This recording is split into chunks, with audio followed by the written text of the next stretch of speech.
5:30. Good evening, everyone. I say we get started with this meeting, and I'm going to ask our very competent captain to please lead us in the pledge.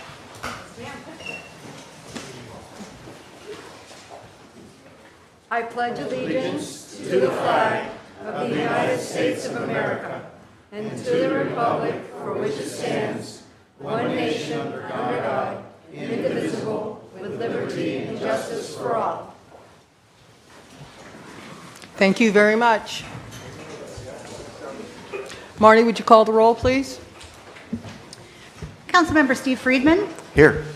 Councilmember Deb Gillis. Here. Councilmember Anna Richards. Here. Vice Mayor Don Horton. Here. And Mayor Sharon Mahoney. Here. We have a quorum. Thank you. Okay, moving on to the request for deletions and emergency additions. Steve, I'll start with you. Anything? Mic on? It's not working. Yours working? I think they might have done that on purpose. I'm just kidding. Hit the reset button. Anna's mic's not working, guys. All right. Oh, she can have mine because I don't have it. Oh, look, what a gentleman. What a gentleman. Don't even have to unplug it.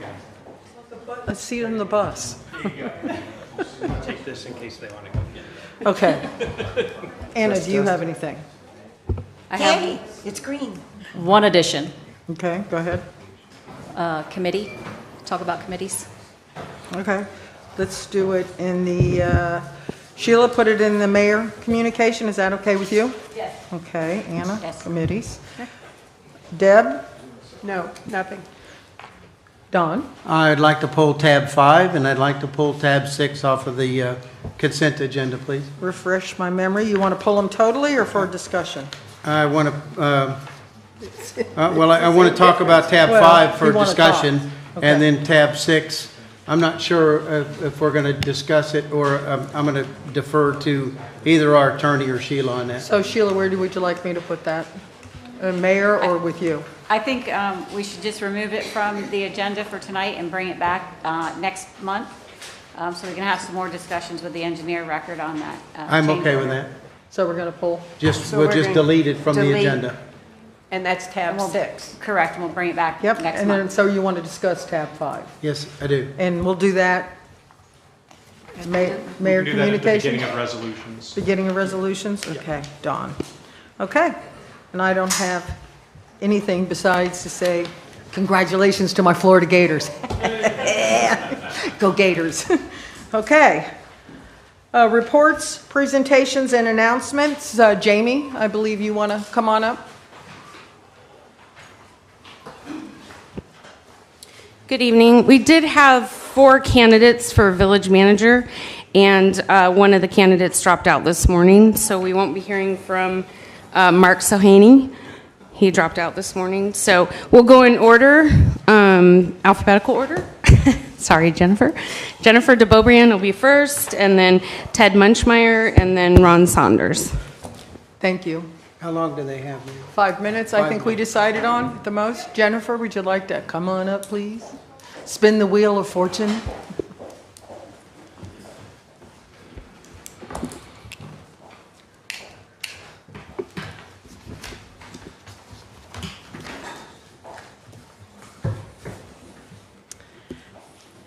Good evening, Mayor, Vice Mayor, and council members. For those who don't know me, my name is Jennifer DeBobrian. Currently, I serve as your village's planning director. I have been with the village since December of 2022. Prior to that, I worked in several municipalities in Massachusetts in planning and community development. I have been in local government for 27 years. I have a bachelor's degree in political science. I also have graduated with distinction in the local government and leadership management certificate program from Suffolk University in Boston in conjunction with the Massachusetts Municipal Association. This was a 9-month intensive program covering all aspects of municipal government, including municipal finance, human resources, strategic leadership, and municipal law. This graduate-level program provides a solid grounding in public management and prepares candidates for their next step in their careers. I know that you as council members know me and know the work that I produce. I also know that many people watching know me as well. You know that I am fair and honest, and that I listen to all sides before I make a decision. I got into public service because I love to help people. I enjoy giving back, and knowing that I helped a community achieve its full potential. As an employee of the village for the last 2 years, I am familiar with many of the issues that the village faces moving forward. Any transition would be seamless with no added delays. These are some of the reasons that I feel I am the best candidate for village manager. Recently, we have had leadership that has thrived on chaos. My goal would be to contain that chaos. I would aim to correct misinformation and not weaponize it. We need to correct the narrative before it spirals. The village needs a public information officer and a consistent public outreach plan. This would be my first objective as village manager. I have developed collaborative relationships with the village staff, which will allow me to be the conduit between staff and the village council, ensuring that the village's needs are met without operational interruption. I would be supportive of staff and set expectations to be met. I would push for accountability, but also for understanding. The village staff works hard, and I would be honored to lead them. I know there has been a question about what happens to the planning department if I'm selected as village manager. I can tell you that my staff will continue to operate in the same fashion. The department is moving along effortlessly right now. As an example, last month I went on a 2-week vacation where I was virtually unreachable. Everything progressed as it should. I came back to no catastrophes, very little emails, and the department was still standing. I am able to do both jobs for a period of time, and we would advertise at once for a new planning director and actively recruit for that position, not only in our normal spaces, but also in local, regional, and statewide planning groups as well. I am excited about the future of Isla Mirada. The village is doing several innovative things, including the update of our comprehensive plan, Alyssa Panzer's work in sustainability and resiliency, and the finance team's effort to make the budget more user-friendly and transparent. As manager, I would continue to support these efforts and encourage other efforts that keep the village moving forward and at the forefront. I would like to thank you for the opportunity to speak this evening and for your consideration for this important position. I also look forward to meeting with the public and staff tomorrow evening. Thank you. Thank you, Jennifer. Thank you, Jennifer.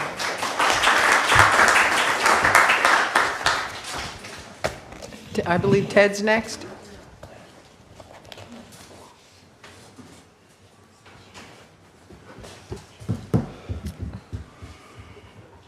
Good evening, Mayor, Vice Mayor, members of the council, members of the village. Welcome. Thank you very much for giving me this opportunity. My name is Ted Munchmeyer. I've been around Isla Mirada for 14 years. Long time. Why? Simple. The military sent me here.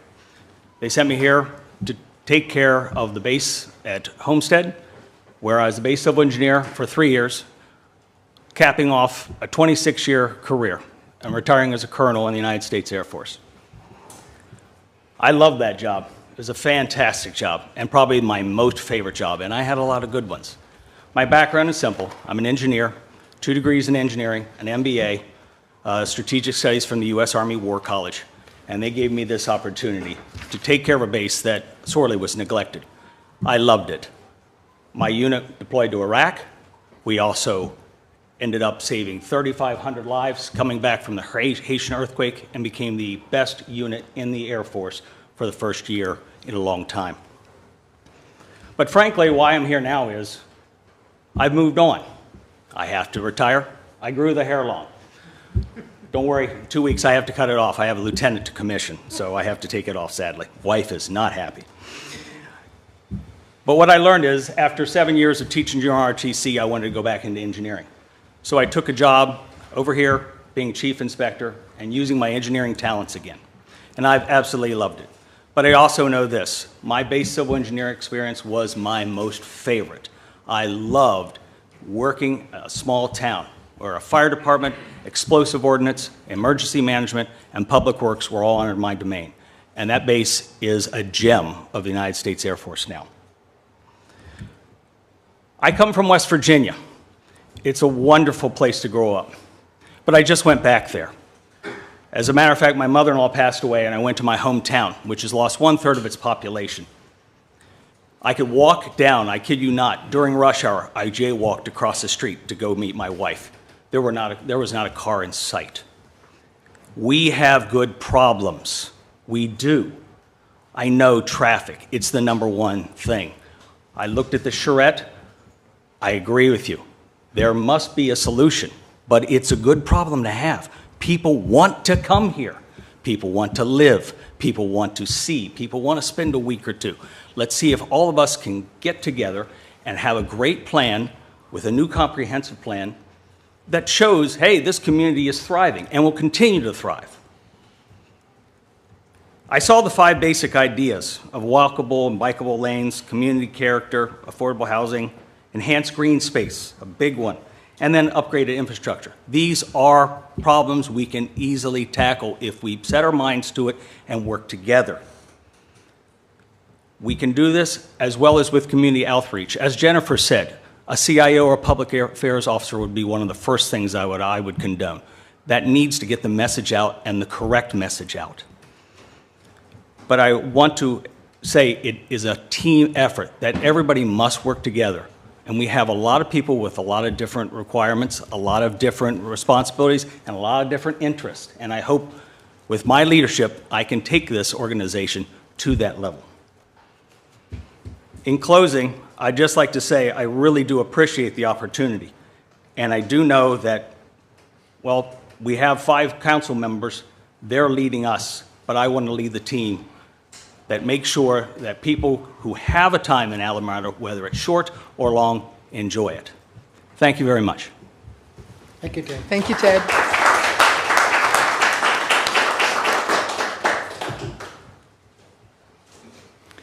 Madam Mayor and council members, thank you for the opportunity to speak with you and the residents of Alameda. I'd like to discuss my background and experience and then talk about why I believe I have the 5 traits that you've selected on your matrix for the next village manager. I was born and raised here in the Keys. After graduating from Key West High School, I attended the University of Florida, go Gators, and majored in economics and finance. I received my bachelor's degree with highest honors from the School of Business Administration, and then received my Juris Doctor from the UF Law School. I returned to the Keys and served as deputy county attorney back when there were only 2 attorneys in the office. I was the attorney for the county zoning board, and I assisted staff with the rewriting of the county's comprehensive land use plan, a process that the village of Alameda is going through right now. When Monroe County's only Florida House seat came open, I ran for and won my first political office. I later served as chair of the House Appropriations Committee in charge of the state's multi-billion-dollar budget. I supervised the largest committee staff in the legislature and won praise working well with members of both political parties. I then served as chair of the House Community Affairs Committee that was responsible for consideration of all bills affecting local governments. I sponsored and passed many bills, including the Save Our Homes property tax assessment cap, which has helped many people be able to stay here in the Keys. And I was twice selected by an independent panel as the most effective member of the 120 members of the Florida House. After leaving the legislature, I became a partner at a statewide law firm that worked with local governments in issuing municipal bonds. My former House seat became open again. I filed to run for it and was reelected. My legislative office was right here in Plantation Key underneath the old Tavernier restaurant. As the ranking member of the Appropriations Committee, I worked to get millions of dollars in state funds for our sewer system here in the Keys, especially here in Alameda. After leaving the legislature, I served as general counsel for the Monroe County Clerk's Office. I supervised over 50 deputy clerks and court-related personnel in Key West, Marathon, and Plantation Key, and I also represent the clerk's office in all litigation. I was in a news anchor for 6 years, local radio station, hosted a news show where I interviewed many local elected officials. Let me close by addressing why I believe I meet the 5 traits listed in your matrix. Leadership. I have chaired major committees in the legislature and have held many leadership roles in the Keys, including serving as chair of the Florida Keys Community College Board of Trustees. I'm the current president of the Education Foundation, which oversees Take Stock in Children Mentoring and Scholarship Program. Fiscal management. I chair the House Appropriations Committee in charge of the state's multi-billion-dollar budget. And my experience with that will help me make sure that village funds are spent effectively without waste. And I'll use my knowledge state budget process to make sure that Alamorada gets its fair share of state funds.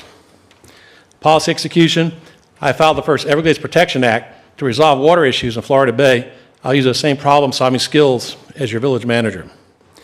Communication, as a former state legislator and local news anchor, I know how to effectively communicate with both elected officials and the public. I have good relationships with almost every elected official and administrator in the Keys, including Sheriff Ramsey, county commissioners, other city managers, and heads of local agencies such as the Florida Keys Aqueduct Authority and the Key Largo Wastewater District. It will take another village manager months or even years to form those kind of relationships. And finally, citizen relations. I represented the residents of Alamorada for 14 years in the state legislature, and once again, my office is right here in Plantation Key in Alamorada. Over the years, I've attended numerous chamber, Rotary, and other community organization events, and during that time, I've had the opportunity to interact with village staff, and I believe they are very good. If selected as manager, I will work to make sure that staff members have the opportunity to do their jobs to the best of their abilities, and I will coordinate with staff and the council to ensure the village of Alamorada maintains its unique style and its quality of life. I look forward to meeting with the community tomorrow, and I thank you for this opportunity. Thank you, Ron. Jamie, do you want to remind everybody, or I can do it tomorrow night around the pool from 6 to 7 o'clock? Okay? All right, thank you. I believe Peter wants to come up and introduce our next presentation. If you would, please. Okay, thank you and good evening, Council. Yes, I'd just like to give a brief introduction to Cynthia Guerra. Cynthia is the Executive Director of the Monroe County Land Authority, and we invited Cynthia to come here this evening to give us an introduction or a brief overview of Monroe County's less-than-fee program that the Land Authority does operate for the county. The village's Land Acquisition Advisory Committee has been discussing this type of program for about the past year as a means or a method to retire development rights from vacant parcels. It's just another method to do that. So thank you, Cynthia, for coming. We're lucky to have her. It's a great opportunity to learn more about the program and have any questions answered that you might have. So with that, thank you, Cynthia, for coming. Thank you, Peter. Thank you, Mayor and Council, for having me here tonight. My name is Cynthia Guerra. I am the Executive Director of the Land Authority. I've been with the Land Authority for about 6 months. Prior to that, I was with the Monroe County Planning and Environmental Resources Department working on land acquisition issues on the county side. I think that the last time the Land Authority visited you was in 2022 when Christine Hurley was the Executive Director. And she did a presentation about Monroe County Land Authority programs that had just at that time been consolidated under the Land Authority for more efficient operation. And that included the conservation land program, the density reduction program, we have a density reduction resale program, and we have a less than fee program. All of those programs are basically in response to the growth management regulations like the area of critical state concern designation. And our ordinance really focuses on our core mission of acquiring conservation lands, but we do lots of other kinds of land acquisition, including lands for affordable housing and recreation, with a focus on helping the county implement their land use comprehensive plans and protecting private property rights by serving as an alternative to a building permit.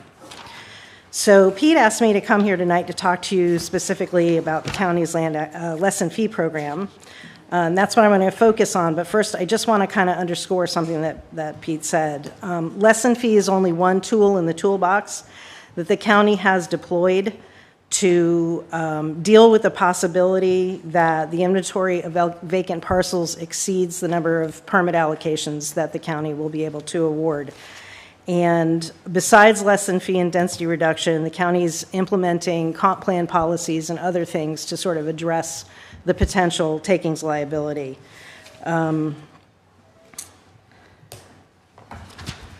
So less than fee. In June of 2018, the Board of County Commissioners adopted its first resolution to establish the less than fee program. I want to be really clear that the less than fee program is a county program. It's not a land authority program.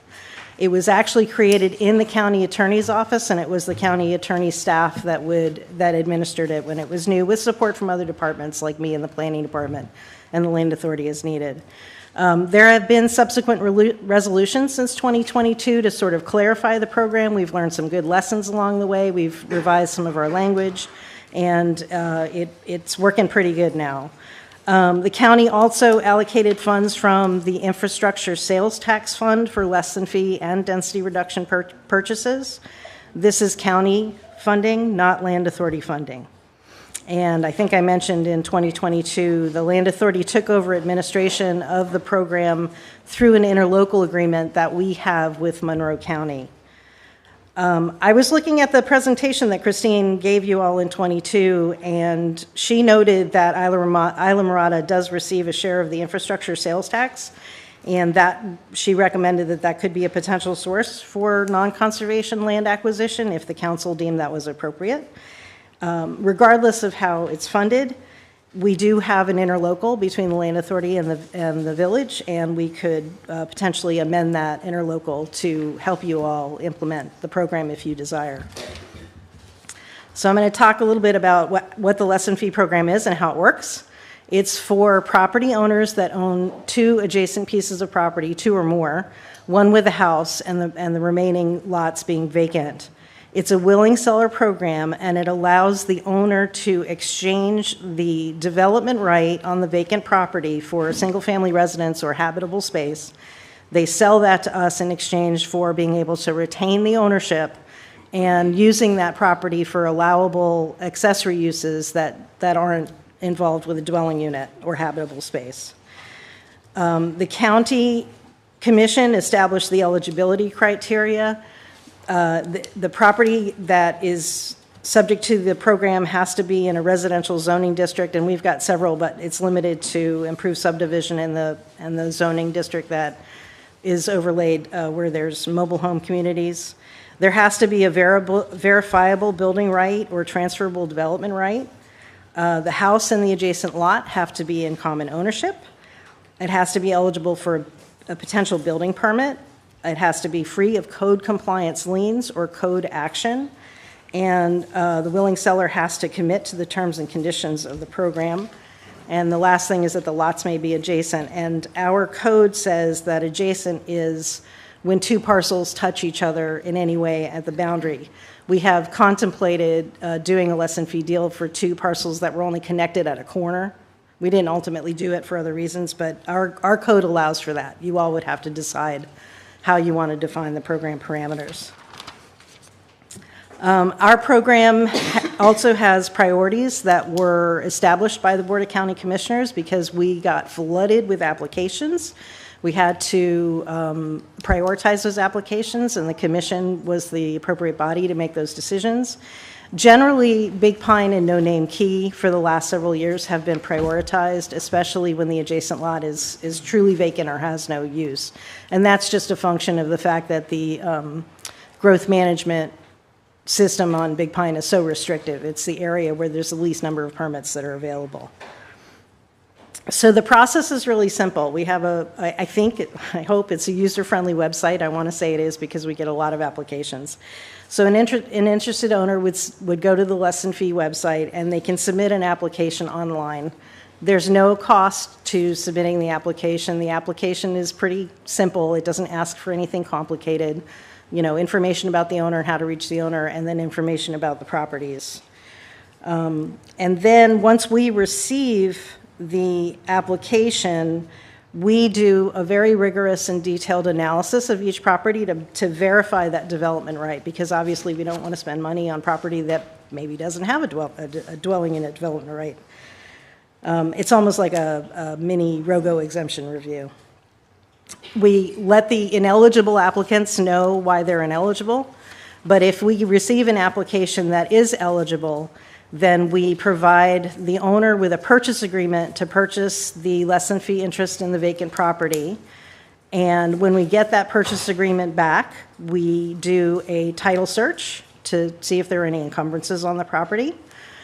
and the property owner has to get a joinder or a release from anybody that might have an interest in that property. When the joinder and the title and all the due diligence is done, it goes to the board for approval, and then at closing, the owner executes a unity of title, which is the deed restriction that severs any development right of a single-family residence or a habitable space from the property. The purchase agreement requires the property owner to also provide us a copy of the application they submit to the Monroe County Property Appraiser to unify the properties. We want the properties combined under one real estate parcel number once they're part of the program. The purchase agreement also very explicitly says the seller covenants to surrender, release, relinquish, transfer any and all property rights in accordance with the unity of title. The unity of title restrictions spelled out very clearly. It limits density of the unified parcel to one dwelling unit. It retires all other density and prohibits transfer of density from the unified parcel. It prohibits accessory structures with habitable space, but it does specifically allow accessory structures without habitable space, provided it meets other code requirements. And it also allows the addition to the lawfully established dwelling unit. So it doesn't confine the property owner from making modifications to the residence after they do lessen fee. For us, we have a code-based definition of habitable space, and it means anything equipped for human habitation, and it lists just about every conceivable room that you can think that a house might have: an office, a den, a kitchen, a bathroom, all that stuff. So those things are not allowed. But garages, external stairs, sheds, open decks, pools, docks, those are typically allowable under the code on these parcels. Our offer price is based on the Monroe County Property Appraiser's market land value. If you go to the Monroe County website, property appraiser website, and you pull up a property record card for any property, you'll see a breakdown of the different components that make up the value of the property, and one of those line items is market land value. So our offer for less than fee is the current market land value as calculated by the Monroe County Property Appraiser up to $99,999. We do not go above that. And I should also mention that the unity of title and the purchase agreement are non-negotiable. These are templates that we use, and the sellers either have to accept them or not, if that's their choice. The program's 100% voluntary. It's subject to available funding, and an application doesn't obligate the owner or the county from doing a less than fee deal. There's minimal closing costs. The county pays for title search and recording fees. The seller pays for any representation they might have, like a lawyer or a realtor if they have that. So I mentioned our webpage. We do maintain it. The Land Authority maintains the website. It contains links to the application, the resolution, the unity of title, the joinder, any of those documents that you might want to look at. We started, as I mentioned, in 2018. We had a pretty good 2019. We did 40 less than fee deals that year. And we started 2020 off really strong. We were well funded. We were moving forward. And then COVID shut us down and kept us shut down pretty much through 23. We bought 33 lots in 2020, 2 in 21, 3 in 22, 5 in 23. We were just getting it going again in 24. We did 21 deals, and then our funding was restricted again. So we've done none in the current year, and I can't predict whether or not we will have funding in fiscal year 26 to continue less than fee. Like you all, the county commission is balancing a lot of priorities and a lot of things that require funding. So it's really up to them to decide if they want to fund this or not. In total, we did buy, to date, 104 lots at about $5.4 million. So that's about $52,000 a lot, just to give you an idea of what it is countywide. I couldn't begin to wonder what it might be here in Islamorada. So our future in the lesson fee program for Monroe County is not really well defined, but we are positioned to pick it up the moment that the Board of County Commissioners decides they want to do it. And if we were to replicate the program for you all, I don't think it would be that difficult once we, once you all decided what your program priorities and policies were going to be. And I'll entertain any questions. Council? Anybody have anything? No, thank you. I just have a comment. Your presentation's absolutely spot on. Oh, It's very clear and explains the program very, very nicely. well, thank you. I've been involved since 2018, so if I can't cover this, I'm in trouble. Thank you very much. I hope you guys have I would ask that if we don't already, that we have at least a copy of that for our staff to have on hand. We have it. We already do. I figured we did. Thank you. Thank you. Thank you very much. Thank you. Peter, I believe it's you again.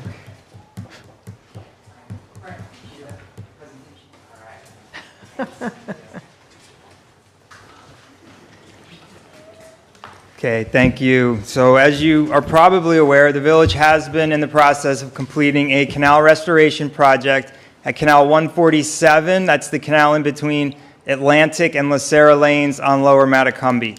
We have completed the organic removal and the backfilling component of the project and are now moving into the construction phase of establishing an air curtain or weed barrier across the mouth of the canal.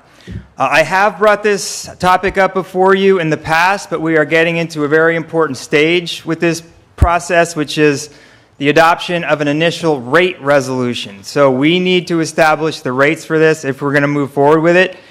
There's a certain timeline we need to follow in order to get this on the 2026 tax roll. So if you all approve of it, still, I will be bringing a resolution before you in May at your May council meeting for the adoption of an initial rate resolution. So this is just essentially a reintroduction of this project. I don't want there to be any surprises, obviously, with the sensitivity of a new tax. I want you all to be aware of everything we have done and what we will be doing with this new assessment. So we're doing canal restoration not only to improve our nearshore waters, but also because we are required to right now by the state through the Area of Critical State Concern program. So the governor and the cabinet did adopt a new rule that was done in 2022, amending our comprehensive plan to include this 10-year canal restoration work program. And that program does provide the framework and the accountability for implementing these canal restoration projects. And we do have to report annually. We have to report the progress we've made and the canals that we have restored every year.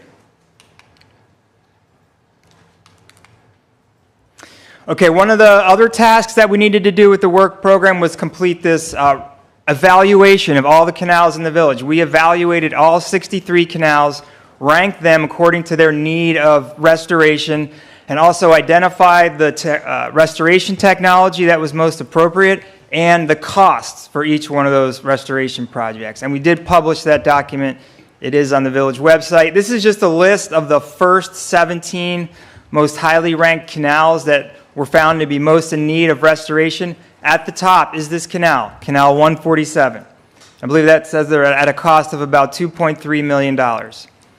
So why was it at the top? Well, for water quality reasons. These two photos here taken within the canal, you can see the conditions. This is common during the spring and summertime, especially when we have the sargassum coming in, like shown there on the right. That sargassum comes in and starts decomposing and sinking. It releases the tannins.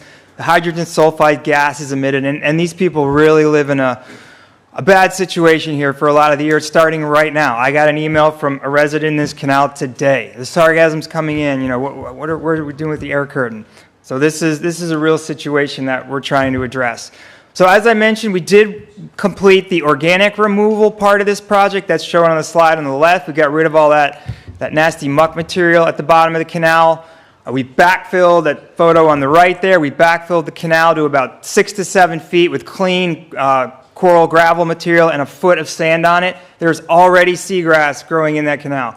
We did a survey in March. They found shoalgrass already recruiting into the canal. So these backfilling projects do work. This project is being fully funded through a grant through the stewardship program. It funds everything through construction, including the air curtain. The only thing that this grant doesn't fund is the ongoing maintenance and electrical services of the air curtain. So that's why we have proposed this special assessment. This is being done by Monroe County. They established a plan for this using this type of methodology. They're doing it in 3 different canals. This is a photo of the canal that's just to the south of the one we're talking about today. This is at the Matacumbe Resort. The village does operate this air curtain. So we have a really good idea of the process, and this is what we're looking to install at Canal 147. So just some steps, where we have been, what we've done, and then where we're going with this project. I did make a presentation in May of 2024 establishing this idea. It was to the previous council. They did give the direction to move forward with this assessment. We held a neighborhood meeting. We informed every resident. I have the contact information for every resident and have been in communication with them for the past couple years on this, so they're well informed. We mailed a letter for them to vote using the model that Monroe County established. They only were going to move forward if a majority of the residents were in favor of it. We have 18 parcels, 18 property owners. We received 17 responses on our vote. 10 of those property owners voted yes, move forward. 7 voted no, so we're moving forward, or we moved forward from that point. We did publish and ran the notice of intent. That was back in October 2024 to establish this new ad valorem assessment program. Then the village council adopted that resolution of intent, and that was in November of 2024. So here we are. This is the next step. This is an important one. Like I said, at the May meeting, I'll be bringing this initial rate resolution before you for adoption. We need to notice the public hearing following that, and that is noticing the final assessment resolution, which will be brought to you in June. So that's when the final, your last chance to vote will be in June if we move forward. And then following that, it's just dealing with the tax collector and getting it on the assessment roll. And that'll be in 2026. So here's what you all need to know now. The service area is on the right there. Those are the parcels, the 18 parcels surrounding that canal that are affected by this. These rates, this is the 5-year average annual rate. That's how it gets established, but these numbers will be very, very close the first year to what you see here. So those numbers are for the operation and maintenance. That's for the routine maintenance. There's a quarterly maintenance, about $1,300, somewhere right around that for the maintenance. It's for the electrical service charges, right? This is powered by electricity. And then also that includes a replacement, every 7-year replacement of the entire unit. So that comes out to about $17,267 a year. The consultant fee, Accenture, is the firm that we use that manages our assessments, including the stormwater and the wastewater. They have a fee for that. And the other 3 fees are tax collector fees, the statutory discount, the noticing of the letters, $6, and then a tax collector fee every year. So the total, that's $20,919 per year to run this air curtain and to maintain it. Divide that by the 18 parcels. We have $1,163 per year per parcel owner. That is our pre-established rate. So where did that come from? That came from our consultants. That came from our engineering and architectural firm that has constructed, set up all of the air curtain systems in Monroe County, including our other 3 and the counties. The other fees come from Accenture, the firm that does our assessments. They have a very good understanding of what these assessments cost. So is that number set? I think those last 4 numbers are pretty set. Those are set. We're not going to be able to modify those. That operation and maintenance value, that's not set in stone right now. It's what is being recommended to us. It's very easy to go back and reduce a tax. It's almost impossible to go back and to raise it. So that's why we have it set at this value now. If the council wishes to reduce that, we can do that. We're just responsible, the village will be responsible if we have a deficit from the costs. And you also have an opportunity tonight to not move forward with this. We can end this right now, and I would not bring an initial rate resolution. So it's up to you. Happy to answer any questions you may have. Anybody? Don? Peter, thank you very much. What you're doing in all these canals is absolutely astounding, and I applaud you for the hard work that you're doing and the money that you're getting, for us to be able to do these. The original does this 17,000 or does that include the original purchase of the bubbler and all that, or was that part of the grant? That was part of the grant. Okay. It is not included. And so will the grant cover the equipment if the equipment needs to get replaced or repaired or anything, or is that on our consultants? That's on us. Yeah, they will not cover replacement. That's a one-time cost. Purchase the equipment, install it, but after that, we don't have grant money to repair that. And we have some history in the village of other places that we've got. Don't we have 3 others in the village? We do. That we're currently maintaining? That is correct. And how long have those been in place? Since 2017. And how much have we had to pay the consultants or the management so far on those 3 since 2017, almost 8 years? Good question. I don't have a total number on that. I mean, I know our maintenance fees are roughly what I show right there. We did have to replace every one of those systems in Irma. They all got wrecked. And weren't those covered by FEMA?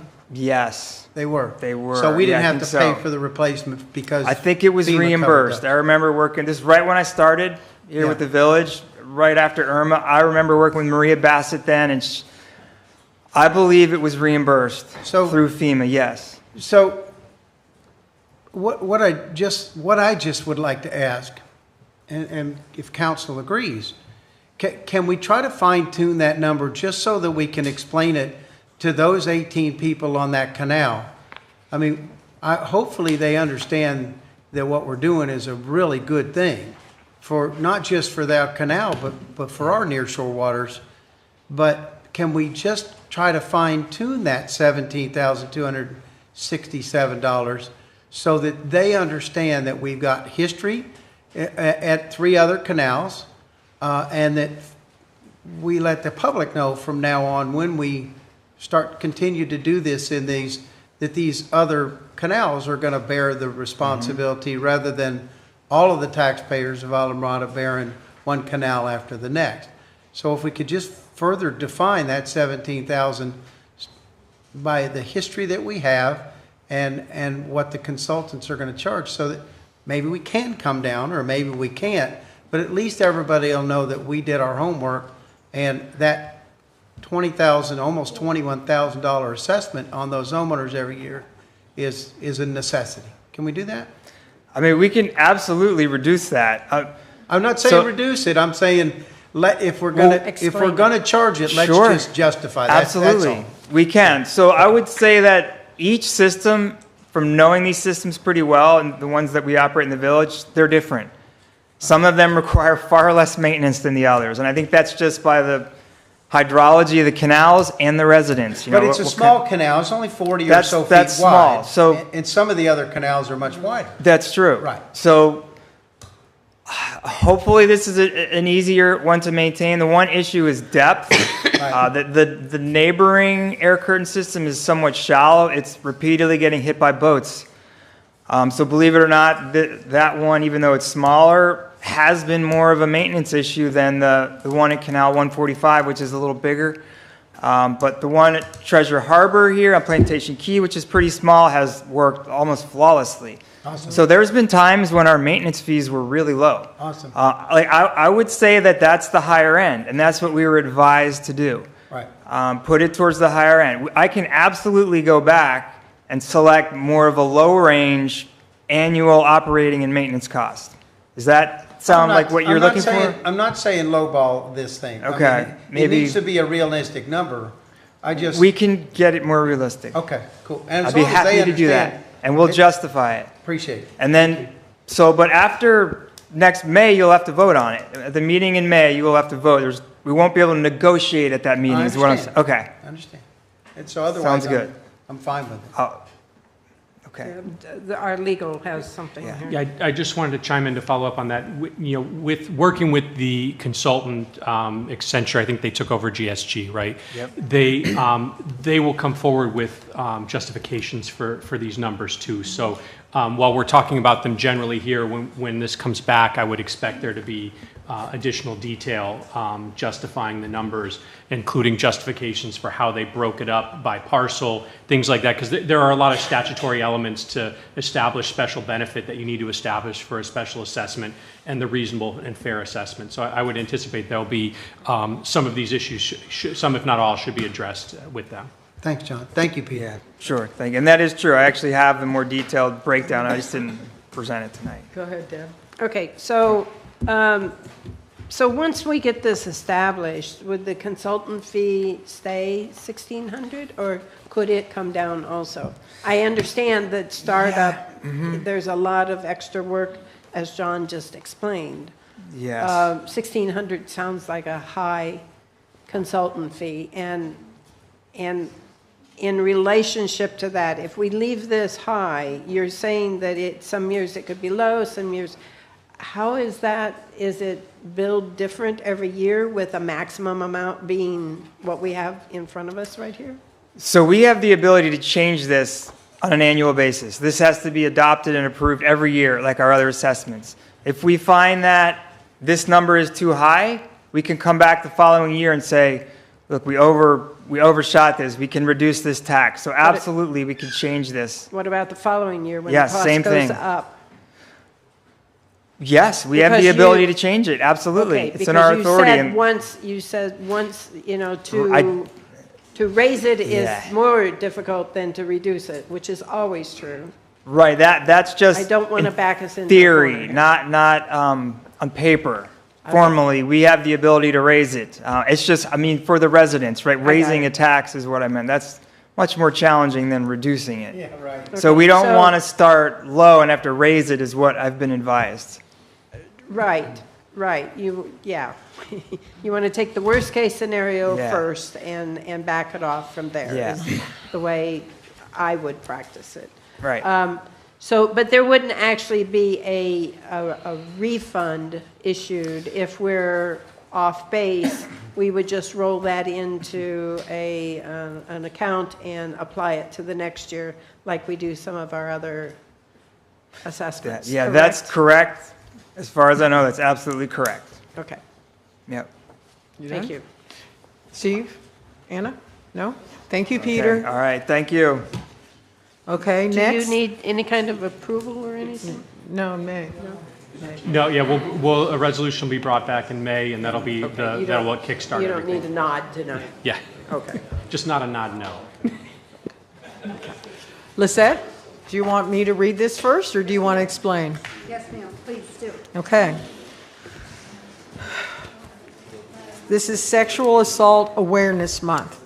Sexual Assault Awareness Month is observed nationally each April to promote education and raise awareness of the facts that sexual violence is widespread and affects individuals of every age, race, gender, and socioeconomic, big word, background.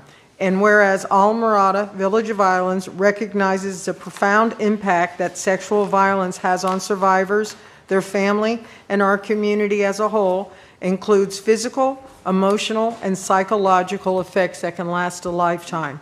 And whereas Christina's Courage, the only rape crisis center in Monroe County, provides survivors with safe, confidential environment for service, including forensic examinations, victim advocacy, law enforcement interviews, and counseling. And whereas the center operates on donations and the support of volunteers at confidential locations donated by the City of Key West, and has a mental health counselor and sexual assault nurse examiner, one of whom single-handedly conducts 95% of all forensic exams in Monroe County every year. Every member of our community plays a role in the prevention of sexual violence, which is only possible through education, intervention, and community efforts that empower individuals to speak out against harmful behavior and support survivors in their journey towards healing and justice. And now, therefore, I, Sharon Mahoney, Mayor of Alamorada, Village of Islands, do hereby proclaim April 2025 as Sexual Assault Awareness Month, affirming Monroe County's commitment preventing sexual violence and urging all residents, businesses, and organizations to join in this observance by working together towards a safe, healthier community for all. Whereas my hand on the seal of Alamorada Village of Islands for this 8th day of April 2025. Thank you very much, ma'am. Good evening. I'm deeply honored and humbled to stand before you today to accept this proclamation. Thank you to the Village of Alamorada, Mayor Mahoney, and the Village Council for this thoughtful recognition. This recognition is not just for Christina's courage, but for all of you and your contribution to Sexual Assault Awareness Month. This proclamation is a powerful symbol of our shared values and the commitment to our community through Christina's courage, who will continue to serve our community with the same passion and purpose. We are truly grateful for this moment. Thank you. Thank you. Is everybody coming up?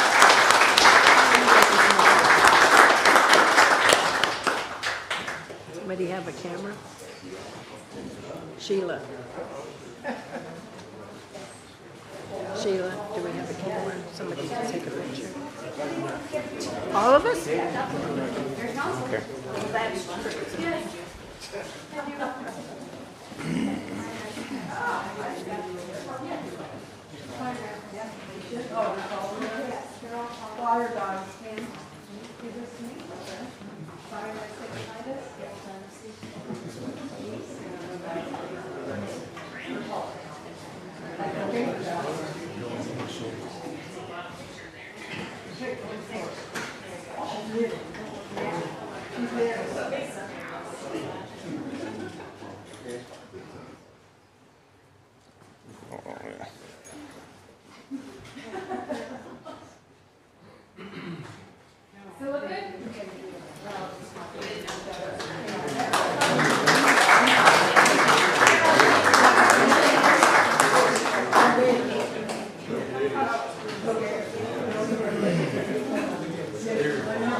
Put your chair out from behind you.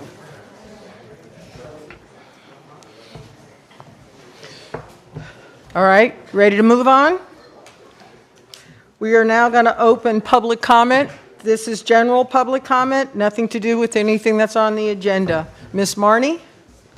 First up is Van Cadenhead.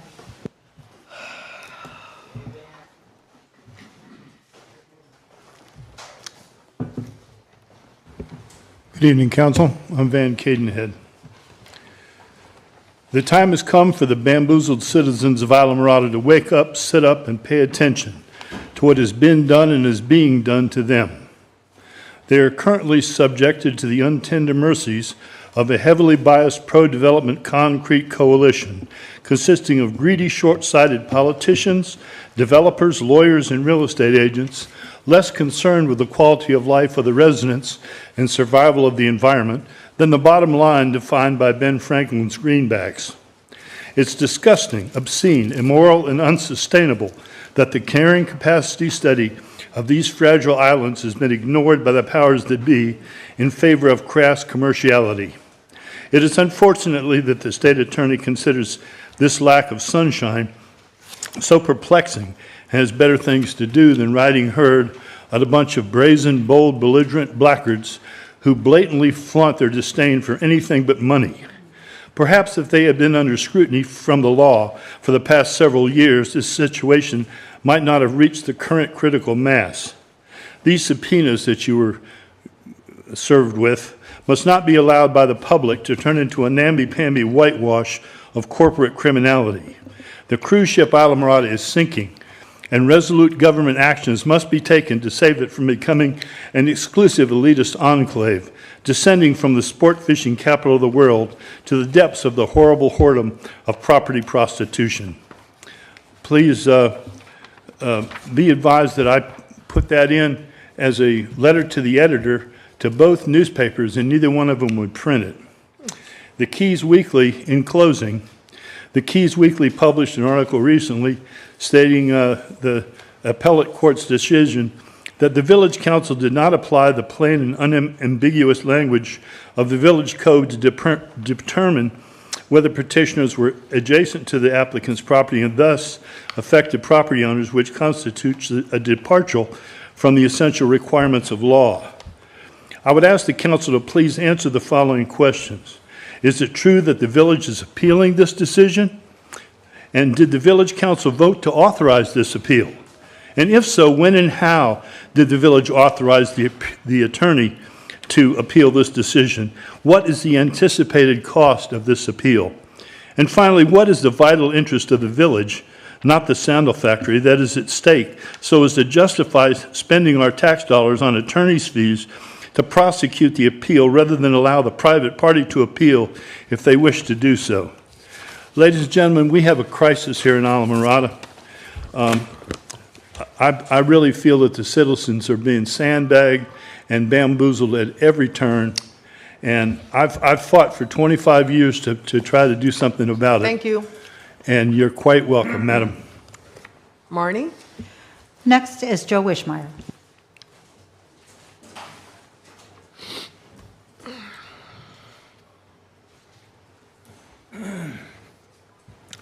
Yes, Joe Wishmeyer, Plantation Key.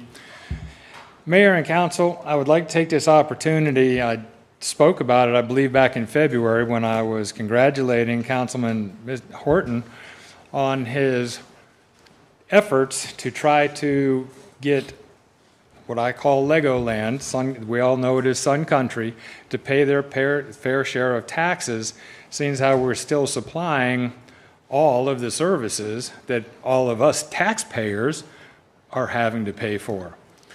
Now, I understand it might take something in legislature or something, but we have lobbyists. It's not just in Islamorada either.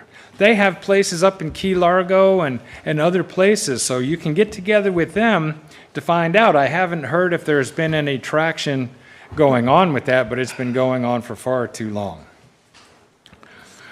Next, I know Thursday we have a few issues coming up involving a vacation rental, B-Pass allocations, land use map amendments, and zoning map changes.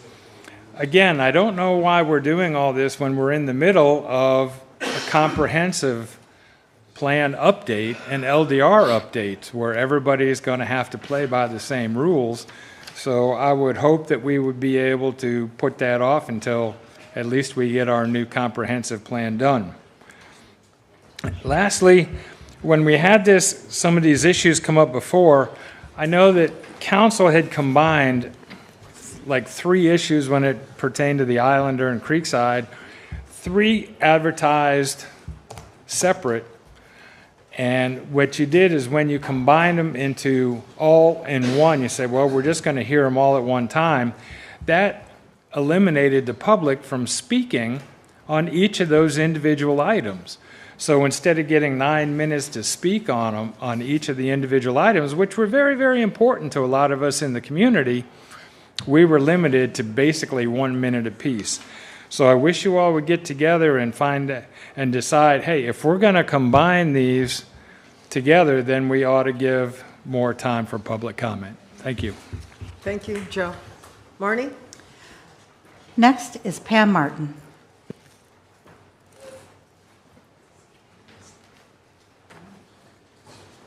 Hi, my name is Pam Martin. I live on Plantation Key, and I moved to the Keys in the late 70s, so I've seen a lot of changes through here, and my partner is a conch, okay, whose dad went through the 35 hurricanes, so I know a lot of the history here, too.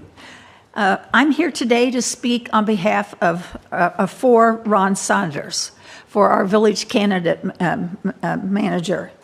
The village needs Ron Saunders. We really do. There's not a club, association, a nonprofit, an event, a chamber meeting, or probably a business in the whole Keys and even Homestead in Florida City that Ron's not been at your events, okay? If you got a parade, he's been there and he's probably had a float. Okay, he's the most nonpartisan politician in the Keys, and as a former head of the Democratic Party, I can actually attest to that, and sometimes that ruffled our feathers a lot, okay, and I will admit to that, all right? And he's probably, I'm going to say Rick Ramsey's catching up, but Ron's been to the most places in the Keys than any politician, okay? He's likable, he's a mediator, he's an organizer and organized. He is a compromiser, he's a teacher, and he's polite. He's also very calm, okay? His knowledge of politics, local, state, federal, how things work, whether it's actually on the surface, the public, pieces of words on the papers, or the insider and the hardball ways to do it. He knows how it works, okay? I want to tell you one thing. I used to work for Senator Plummer, so I worked for the Florida Senate, and I've been able to watch him inside politics and outside of politics and getting them going, trying to recruit politicians to run. So I kind of know a lot of the different versions of these folks. When term limits came into fact, there was a lot of Republicans that were elected to the legislature. And because of how soon you have to declare if you're going to be running for a leadership position in there, you don't get to learn the system of appropriations and how things work. Yet Ron was on the appropriation committee, and he actually taught the Republicans how to do appropriations for the state of Florida, how it worked. And one year when I was up there, Ron actually came in to Studebaker's, where a place you always used to come after work, where a lot of work actually gets done. And he had the state of Florida's budget on the pizza box, and that was what Ron did. He actually did the state of Florida's budget right then. Thank you, Pam. Okay, just to say the last sentence, Ron is a great guy, great skills. But Islamorada needs the healing of Ron Saunders with his stability, connections, knowledge. Thank you. Thank you very much. Marnie? There are no more speakers. Okay, public comment is now closed. Oh, well, he didn't, she said he wasn't there. Come on up. I don't ever fill those things out. Yeah. Sorry about that. Two last really quick items that I'd like to bring to everyone's attention. First off is this Saturday, there is Swim Across America, which is going to be happening right here off of the jetty out of the beach at Founders Park. It's on the sun deck of the cruise ship Islamorada. So if you want to come out, you can depart your swim from there. There's half-mile, 1 mile, and 2 mile swims. Benefits cancer research and treatment. So cool. Awesome event. Please come out. It's first thing in the morning. Check in and safety brief is Friday night on the beach. Look it up, Swim Across America. The second event is actually May 3rd. You guys won't have another meeting, so I'm going to drop it now. And that's the fire department's Give Back Barbecue. That's May 3rd. Founders Park Beach. It's on the rear deck of the cruise ship Islamorada down by the beach. And it is, if you're an Islamorada resident, come on out. Chef Chief Abel is going to be getting up at 4 in the morning and cooking barbecue, baked beans, coleslaw, all the fixings, burgers and dogs, all that good stuff. If you live in the village, it's free. If you don't, please make a donation, and hopefully I'll see everybody there. Thank you very much. Thank you, Jerry. Which swim are you doing, 5 miles? I'm on the boat. Oh. Thanks, Jerry. Okay, let's move to Mayor Council Communication. Anna, I'm going to let you go first. Regarding committees, before we get to the May meeting and we actually have to pick whoever's applied for these committees, I've spoken to the attorney and to the manager about it. In section 2-333, it calls for each member shall serve a term of 2 years with staggered terms, which means every committee should have some openings, and they are in the packets that we were given. They're listed all over weird times and everything. So I'd like to see if we could get that cleared up before the May meeting. And Marnie, didn't we talk about this before? Didn't we? Refresh my memory. About the staggered terms, yes, we have spoken about this before. I recently sent out a notice to each member that's currently sitting on a committee and asked if they were interested in being reappointed, noting that interest is not a guarantee of reappointment. So I am compiling that list. My deadline was Friday, so I've given people a couple of extra days in case anybody wanted to pop in. So this week you'll be receiving a list of folks who have expressed interest in staying on, and also a full list of all the people on committees, and I can also send you the applications we have received thus far if you want those. Happy to get those out to you as well. Well, now that you've brought that up, does anybody, we do need to get a unified system, because we don't. It's all over the place. So does anybody? Yeah, there's dates. There's September dates, May dates everywhere. It's all over the map. Okay, so how do we fix that? Well, when the new ordinance was adopted in 2023, appointments were made in September of 2023 for all of the committees. Then moving on to last year in, I believe it was May, council made staggered terms for the folks who are on the LPA and haven't moved on thus far with the rest of the appointments to stagger those. And council kind of voted last year to select which folks would have an extended term to stagger the terms. So that's some of the information that I will be sending to council this week. Does anybody, Deb, I see you hitting your button. Go ahead, No, I was finish just going to say, does anybody have a suggestion now that we can give to her so this will make this smoother and easier when it does come back up? I was just trying to make sure I'm clear on this. So the only committee we have currently that has spelled out staggered terms is LPA. That's correct? Yes. Yes. And so the others, we don't have, and they weren't notified that their term may or may not be ending if we vote them back on or off. That would be. I notified everyone that council would be ahead of considering time reappointments in up May. until now. They were just notified that. Correct. Right? Okay. All right. No, I don't really have a good, I know there's a couple committees that have lots of people on it and they all want to stay, which they could, but we need to determine who gets a one-year term and who gets a two-year term. Well, why don't we put it to the committee chair? Why don't we have Marnie get with the committee chair and speak with the committees and try within themselves to work something out? That's a Because good they call. could be reappointed if their term is up. Correct. But Correct. we would need to make the appointments anyway, so if we didn't appoint them. Yeah, but if back- they have the chance to reapply, and at I this point, don't we need to care. make it to where if we have the same committee with the same people on it year after year after year, you're not giving somebody else the opportunity. Yeah. And No, you have a lot of people in this town that want to have the opportunity to serve. And with the 2-year staggered terms, it gives people the chance. I And- agree. I Right. thought we were going to do this I was just trying to get year it ago. cleared up before Yes. the next meeting, Yes. so that when we come in, The other it's thing I open. think needs to be cleared up is, will we receive of everybody, will we receive even of current committee members that want to stay, their applications?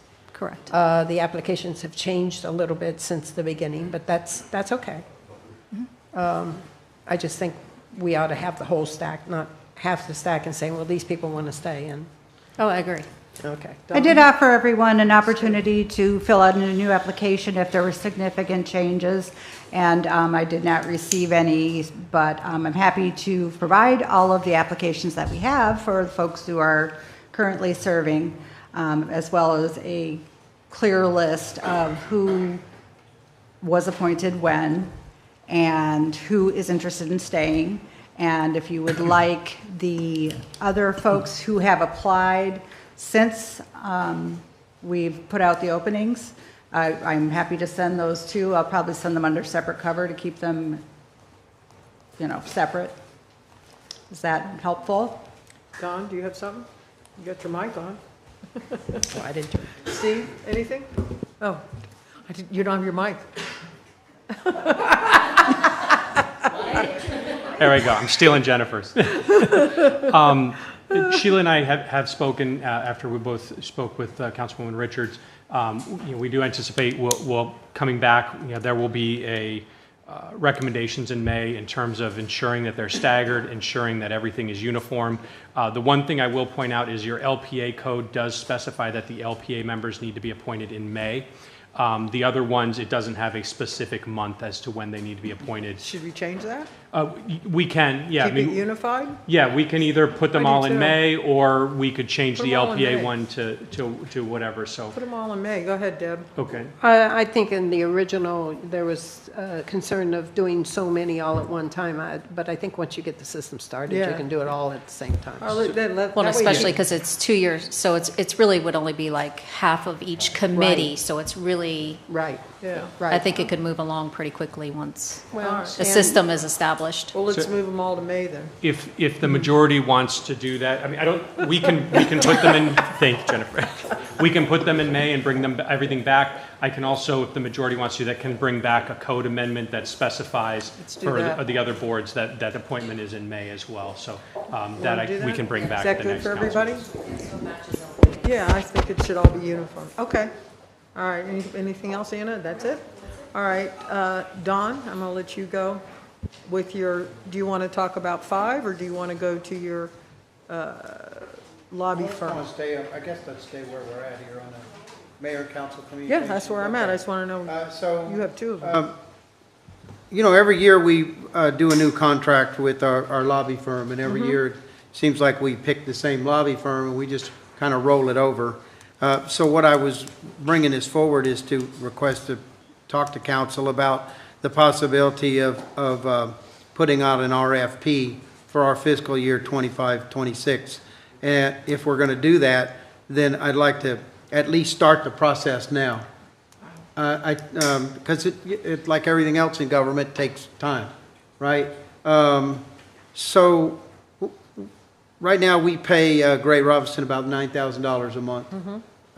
And I'm not saying that's a good number or a bad number, but what I'm saying is, myself personally, every so many years, I look at my insurance policies, and I call Geico and State Farm or whoever, and I price shop to see if my prices are the right way. And also, I got to tell you that our visit that we had with during Florida Keys Day, I was a lot of disappointed with the presentations that we had. We didn't have direct meetings with Commerce. We didn't have direct meetings with DOT. We had a kind of a combo meeting with FWC. And of course, any one of us could pick up the phone, any of y'all can pick up the phone and talk to Jim Mooney or AMR, and they would talk to us. So we spent time in their offices. And so I don't feel like we got, I feel like we got a little bit slighted with our lobbyists during Florida Keys Day. So, and I feel like that our lobbyists really only come to us every year when it's time to renew their contract. And although they occasionally send us an update or a progress report on legislative agenda time, I feel like that, maybe every other month or every third month, they could zoom in on and talk to us about that. I will tell you that we, from sitting on this council before, that we don't utilize them the way we should. We don't give them, let me finish that. Yeah. I know Key Largo gives them a wish list. We have never done that, and that's our fault. Yes. And so maybe besides going to change them, we need to reestablish how we can utilize them. 100%. Because I've been talking to Ryan, Sheila knows, about a project, and he's been very good, very responsive, but maybe we're not utilizing them as much as we can.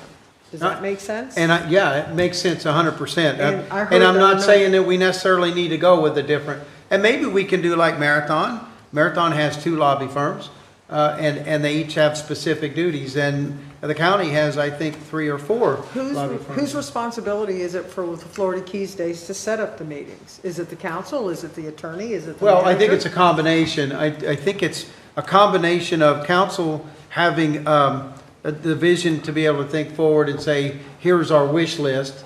Yeah, we need to do that. I do believe that, that our lobbyists should get with us and tell I us agree. what the hot topics are gonna be. I agree too. And that didn't come to us So either. let's change the And way we actually, it do would it. have come to the last council. We wouldn't have had time. Let's change the way we work with them. We can do that. We I have the agree. ability to do that, if I agree. anybody's interested. Deb, you have something you want to say? I do. I know. I do. I can tell. As usual. Sorry. It's okay. I think our lobby firm is doing a good job. They bring us home lots of money every year. I do think it's more the responsibility of our side that we feel like we got slighted. It would have been nice to have had some more individual meetings. I think it's an illness on our part that we didn't have that done. And I might recommend I don't know how to describe it, a part-time local lobbyist. Somebody here to help Is there such a remind, yes, there is. Yes. There's even a person that I know, but I don't want to bring it up tonight. Okay. But there's, that can help do those papers, that can help say, oh, council, you need to do this month, and this is some of the hot topics, and then that local person works with whoever we choose, although I think we've got some of the best currently. That's my opinion. So I think we need to think about that and put that in the budget I was just going to say, it has to accordingly. be money. Yeah. Yeah. Yeah, okay. It does, and Which might be well spent. whether you liked it or not, that's what we were doing with Roger. We had given him that responsibility to keep us online, on track with things, and help set up special meetings on whatever subject to bring us back. Oh my goodness, everybody needs to call Tallahassee this week because this is in front of them, and we need to make our wishes known.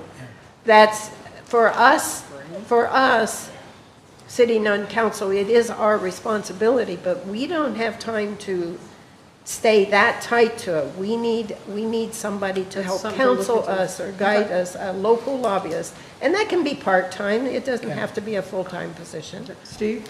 Yeah, what I hear Don saying is he's not slighting Gray Robinson. I think he's saying by inviting some RFPs, we create some competition.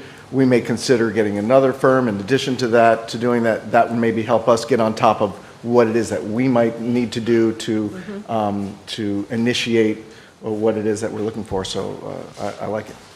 I like the idea of the local person. Yeah, we've got one. Anna, anything from you? I think we're all on the same page, and Okay.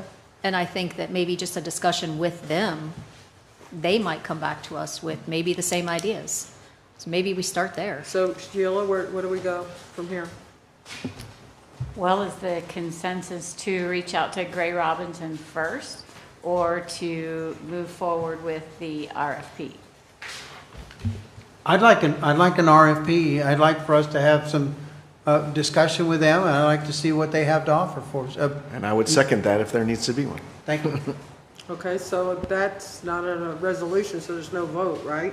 It's just, Well, it's motion. We need Yeah, to at it's a least, motion. I need at least have a consensus. I need to have So at least then- 3 people say move forward with the Okay. RFP so that we staff us Alright. in proper I'd say move forward with the RFP. okay, so I guess Marty, you need to call the roll then? So I need to know what we're roll calling on for sure. RFP. Just an RFP. Yeah, Yes, ma'am. Okay. go ahead. Okay, Vice Mayor Don Horton, Yes. Councilmember Steve Friedman, Yes.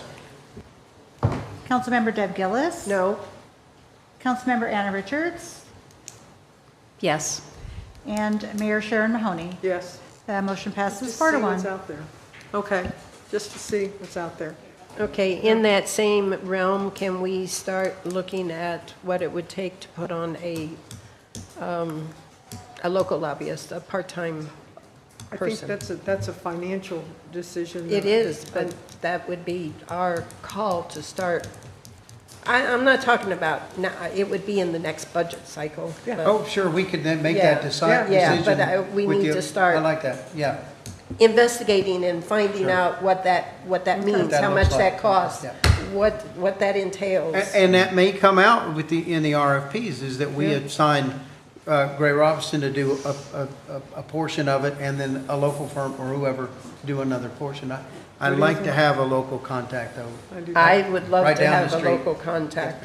I Okay. would love to have a local. So one could be in the RFP. So Yes, you want to ma'am. wait to see? Okay. All right, we good? Thank you. Okay, Don, do you want to go on discussion 5 before I go, or what do You want me to go on and? Yeah, I pulled The 5. Marina Okay. Fund is. You want to do the Marina Enterprise No, Fund we're first? on the Marina next, aren't we? And can we get a little bit of clarity? Oh. Are we moving forward with the RFP? Yes. Are we, I would say, do you want us to do two options? An option as the Tallahassee lobbyist, and then as a second A local. option for, Sheila and I were trying to get a handle on, when you say a part-time, is it a part-time in-house person that we would be employing, or would it be somebody else that we would do, that we could include as part of this RFP for a second option of a local contact, and then we can spell out kind of the duties we would expect for that local lobbyist? Two contract. I would look at it as a separate Two contract. contract lobbyists, yes, sir. But that person would be required to work with whoever our main lobby firm in Tallahassee So we is. can Well, build that. should we retain that? Yes. firm? Yeah.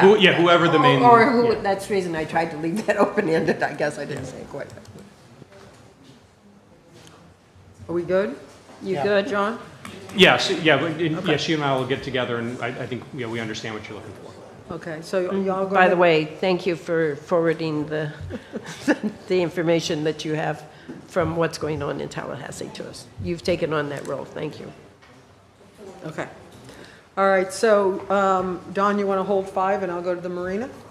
I don't know Because I what had- she Yeah, we means were going by to put a- that, we were going to it's put that after- after our consent Okay. agenda anyway, so. Okay. Because All right. 5 and 6 were in the consent agenda. Yeah, 5 will have to Okay. go to resolutions, Okay. because there's a resolution attached to it. I have 2, I had something I wanted to add on and I forgot, so I'm going to say this real quick. What was that? I didn't say that.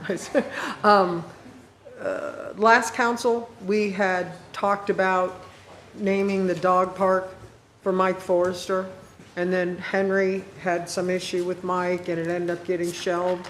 I'd like for the council to think about bringing that back up again.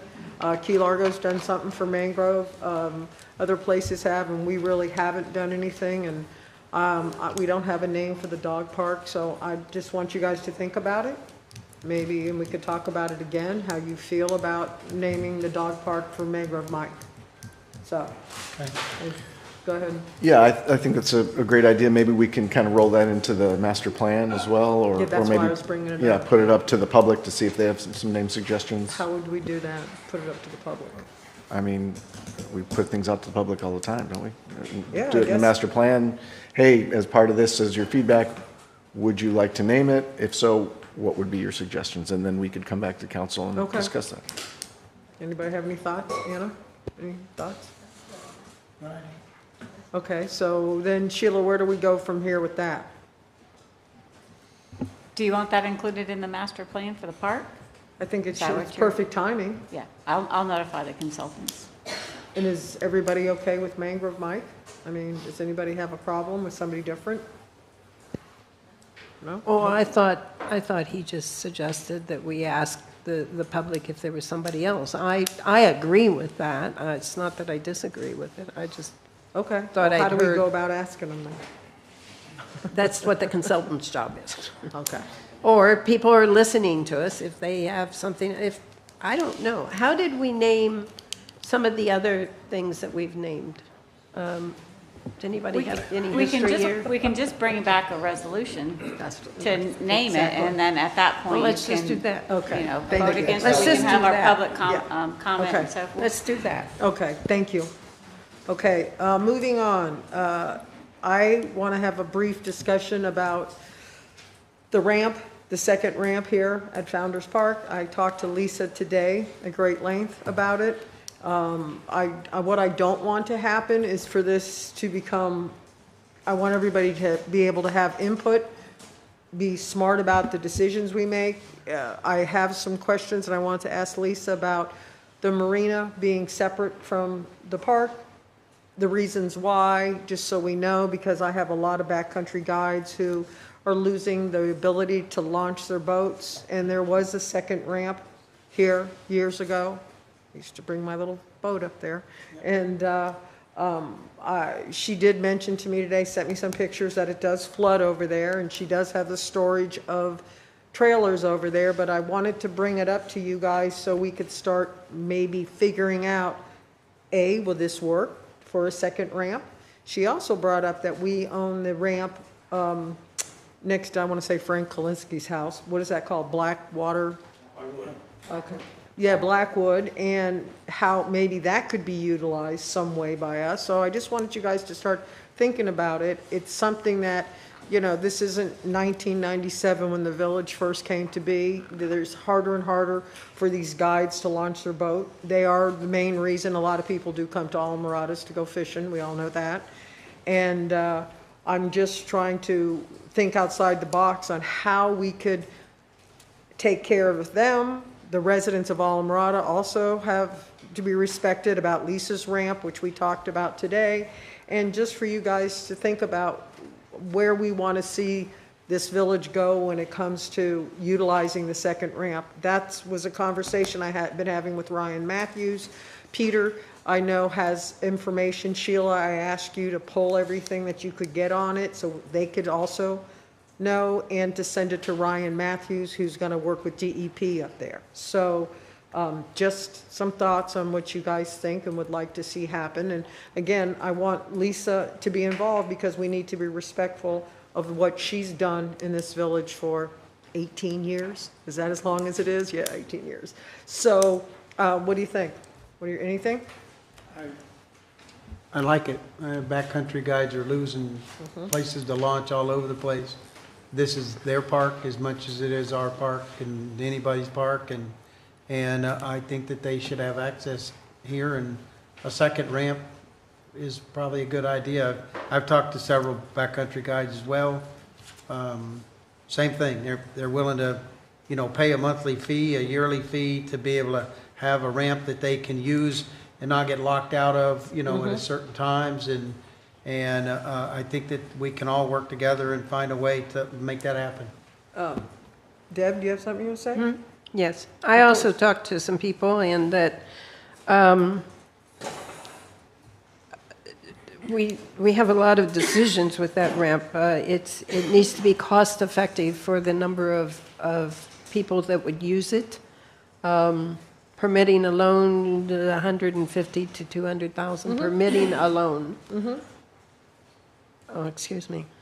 I didn't know you already knew that. Yeah, I do. Okay, I don't think everybody else does. And building it, as a total, it could get up to $600,000 or $700,000. Not that much, but yeah, it's up there. But it would, I've Okay. also talked to them about them. paying And the bill. also, I discovered that the person that I spoke to believed that there's 15, you may have better info on this.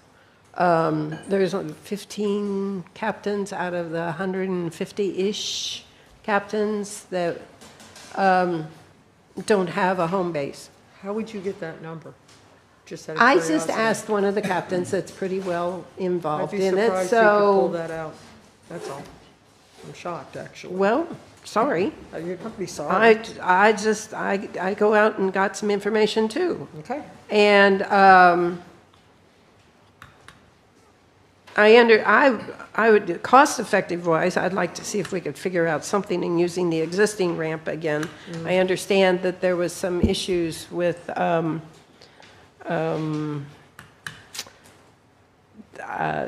interfering with the boats that we have on a permanent basis, or the liveaboards or something, that maybe we need to set some different rules. cost-effective wise. I like the idea of the Blackwater Sound Ramp being utilized and upgraded, although I have no idea where you would put any parking down there, because it's already a problem. It is a huge problem down there. We do need to do something, but it needs to be cost-effective without overburdening everybody for it. Steve? Yeah, first I'd like to thank you for bringing this back up again. It's very important. A lot of the guides are losing water access and are a very important part of our economy. I've been a part of this for a long time, since we had a program going where we just had a key to a padlock, and for all intents and purposes it was not abused, it was well used. And I was also on the Nearshore Water Committee when it was kind of randomly decided that the program would go away, mostly because of lack of use, which I believe was a direct result of the guides being busy helping cleaning up from Hurricane Irma and not working and utilizing it. I think your number 15 is probably about right in terms of how many people might use it on a normal basis. I don't know what it is in terms of the ratio, but that's an important number to know, how many people are going to use it.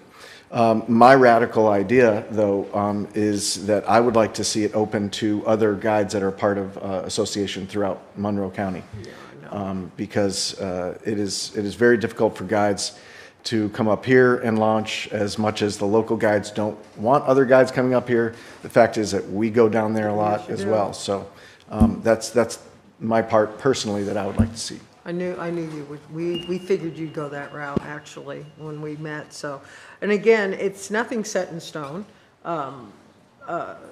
I don't really think them utilizing Lisa's ramp is a good move again. That's why I looked at the second one. The second one would be, there's ways it can be funded that it wouldn't come out of the taxpayers. And some of the guides can have some customers who will help sponsor it. So before they start doing that, I just wanted, I guess, the staff to see, where this would go, how far I got before, because you knew I had done this before, tried with the last council, and then all the stuff with Ted happened, and it just sort of got put on the back burner. So if we could just look into the feasibility of it.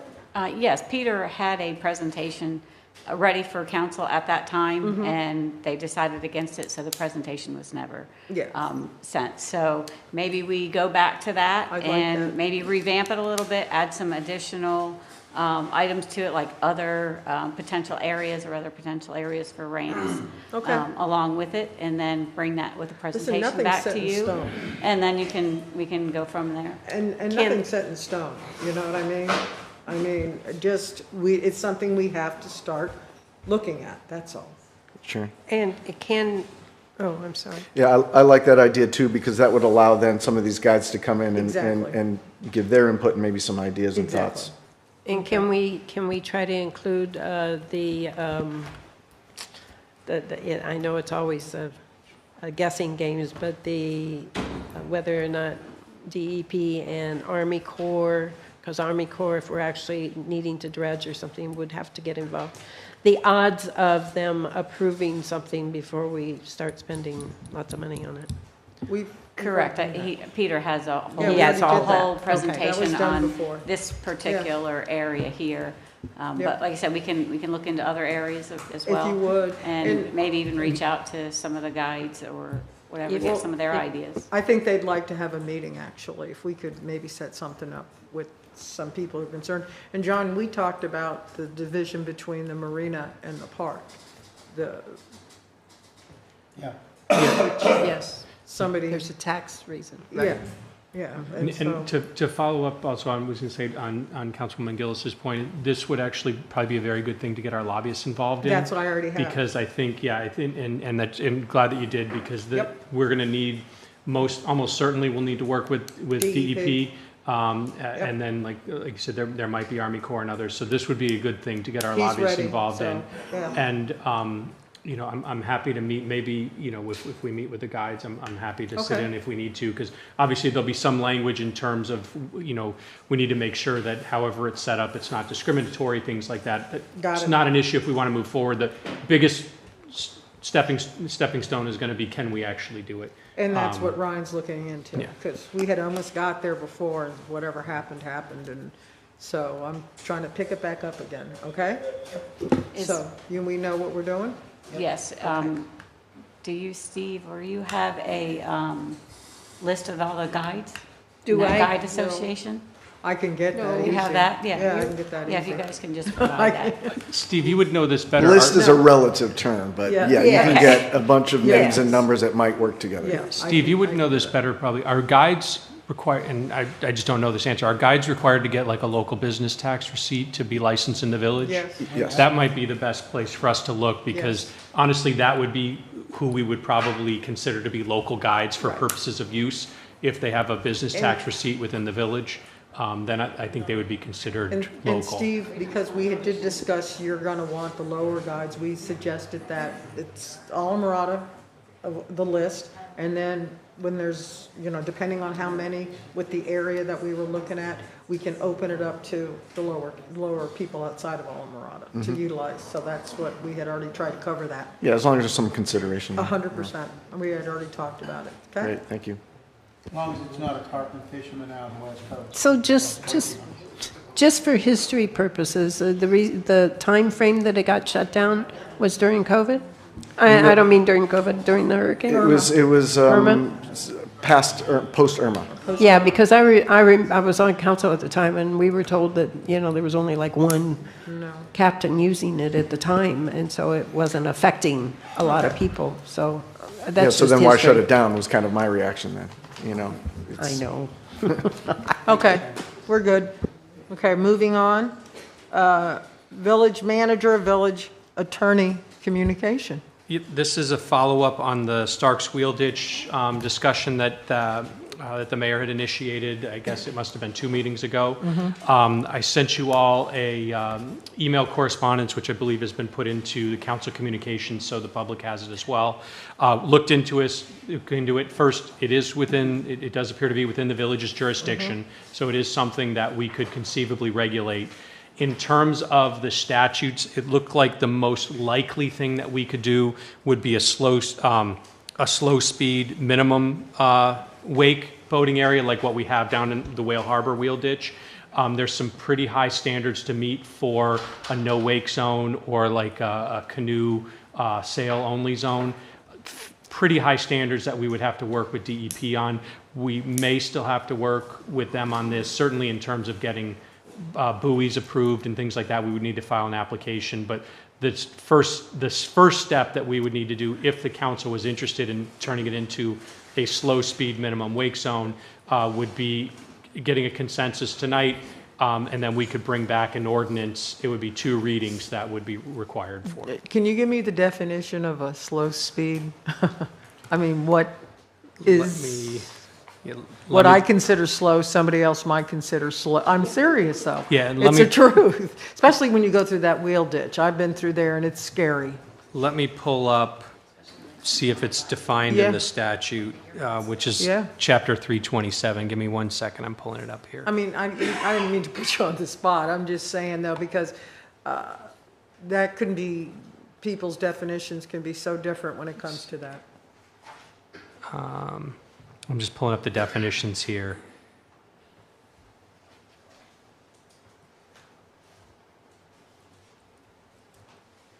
And of course, I don't see it in the definitions. Give me just 1 second. Unless, Peter, you don't happen to know off the top of your head by any chance, do you? Where's that top of that head? Come on. There definitely is a definition. It reads something along the lines of a boat that has come off plane Okay, that's and what is I was looking under for. 5 miles an hour. That's what I was looking for. It's like loose wording like that. Yeah, that's exactly. I know. Good job. Good job there, Peter. Good job, Peter. Yeah. So, I'm sit on the near shore water now with them, and we can talk about this April 22nd, because they're, like I said, somebody was killed there before, and it's just a matter of time till it happens again. It really is. It's a bad, bad area. Yeah, I think we're going to need time to get input as well from the community that go through that. Anything that we put out there is going to have to be enforceable.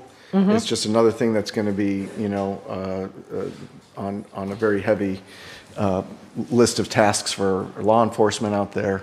And quite frankly, people ignore signs. Yeah, of So, course they do. So we have to figure out a way, if we're going to do something like that, to make it effective. Okay. Okay, so I do have the definition. It's actually in the rules, the Florida administrative rules. Slow speed or slow speed minimum wake may be used interchangeably and means that a vessel must be fully off plane and completely settled into the water. The vessel must then proceed at a speed which is reasonable and prudent under the prevailing circumstances, so as to avoid the creation of an excessive wake or other hazardous conditions which endangers or is likely to endanger other vessels. At no time is any vessel required to proceed so slowly that the operator is unable to maintain control over the vessel. So, I mean, we'll comply obviously with what the requirements are in the rule, which I know was updated in 2024, but it's consistent with what Peter had just indicated. So then, the no wake thing you're saying is very, very difficult. I mean, the idle. The idle is, yeah, so there's, if you look at it kind of like a flow chart is when the village can do certain things. There, and it's a little confusing the way the statute's written. I tried to lay it out for everyone in the email. There's kind of a flow chart of when you can and when you can't do things. The most likely, or the path that seemed to be the most viable was the slow speed minimum wake zone. We can certainly speak with the state to see if they would be open to. Our lobbyists can do that. Yeah, to see if they would be open to a no wake zone, and we can bring that back.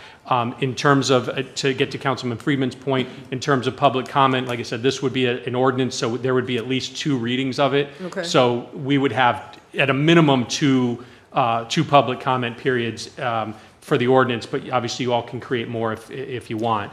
But we can, if you'd like, we can speak with DEP and see if they would be open to something more restrictive. Utilize our lobbyists and let them do it too. And I'm just saying that, again, people don't really, well, they speed on the highways too, and there's signs there. So at least it's a start, and there will be some people who will follow it, and there's going to be people who don't.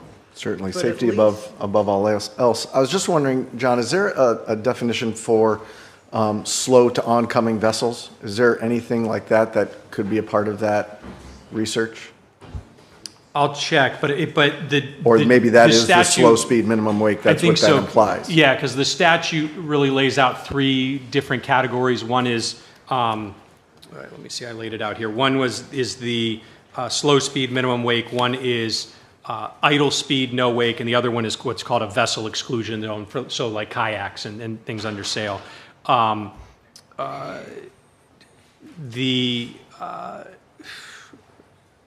I would have to check to see, I mean, those are really the 3 categories, so I don't think there's a separate one as slow to when other vessels are coming. So I think that would fall within the slow speed minimum wake zone. Yeah, I think that's what Peter kind of referenced right there. Well, I think it's great and we're moving forward, and I thank you very much, John, because I know I've been bugging you about that. Yep, yeah, So it took a thank little you. time. It's I not know. that easy to figure out jurisdiction and waterways. But you did it, so There's I not those appreciate nice it. little lines Yeah. floating out there for Well, us. I appreciate it, okay? Anything else? Thank you. Yeah, before we move on, just one more thing for Go John. ahead. John, in the Upper Keys Weekly, just to piggy off of a public comment earlier, on the April 4 article, court quashes Islamorada Council's approved Orange Street abandonment, and appeal is expected.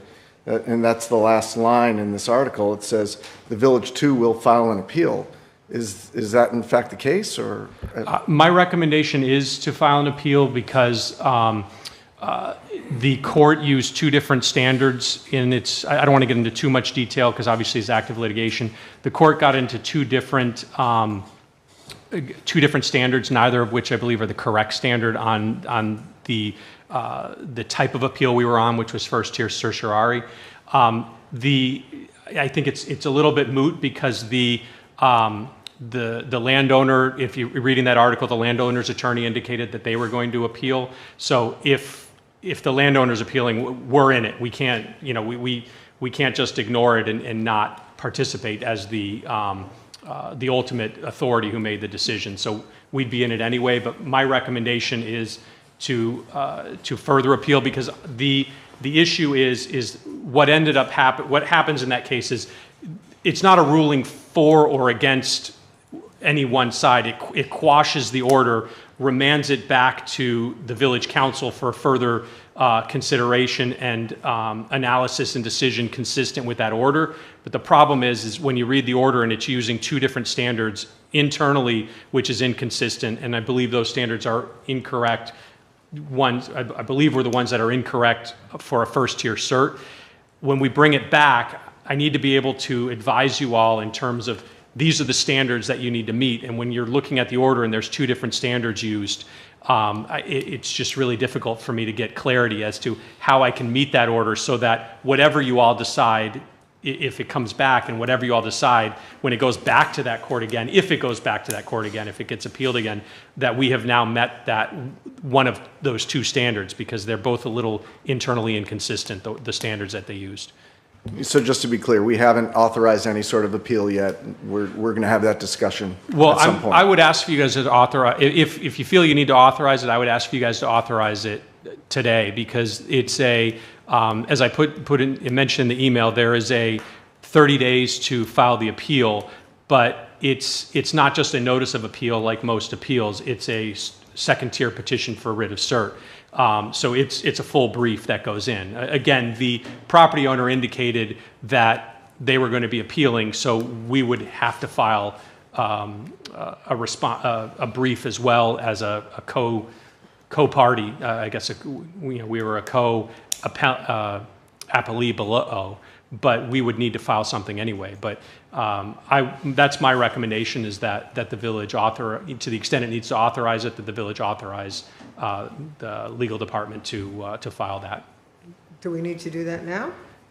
Since we've got it up, I would just ask you all to give me a thumbs up or a thumbs down on that. I don't want to spend any more money on this case. I would authorize to do that. I would move forward with it. Don? Appeal it. Okay. Appeal it. All right, will do. We don't need a formal vote on that or anything? Well. Public comment? No, I mean, there's not really public comment on defending an appeal. I don't need a formal vote on it. I mean, you guys gave me direction. There's 4 of you who have said go for it. It's not something that needs a formal resolution or anything like that. I mean, if you all want to make a motion, you can. I don't think you need to, though. Okay. I mean, Do we have any estimate of the what Starks Wheel Ditch? What kind of billing this is going to cost us or any of that? Do you know how much money this has already cost us? Which is a great point of not continuing.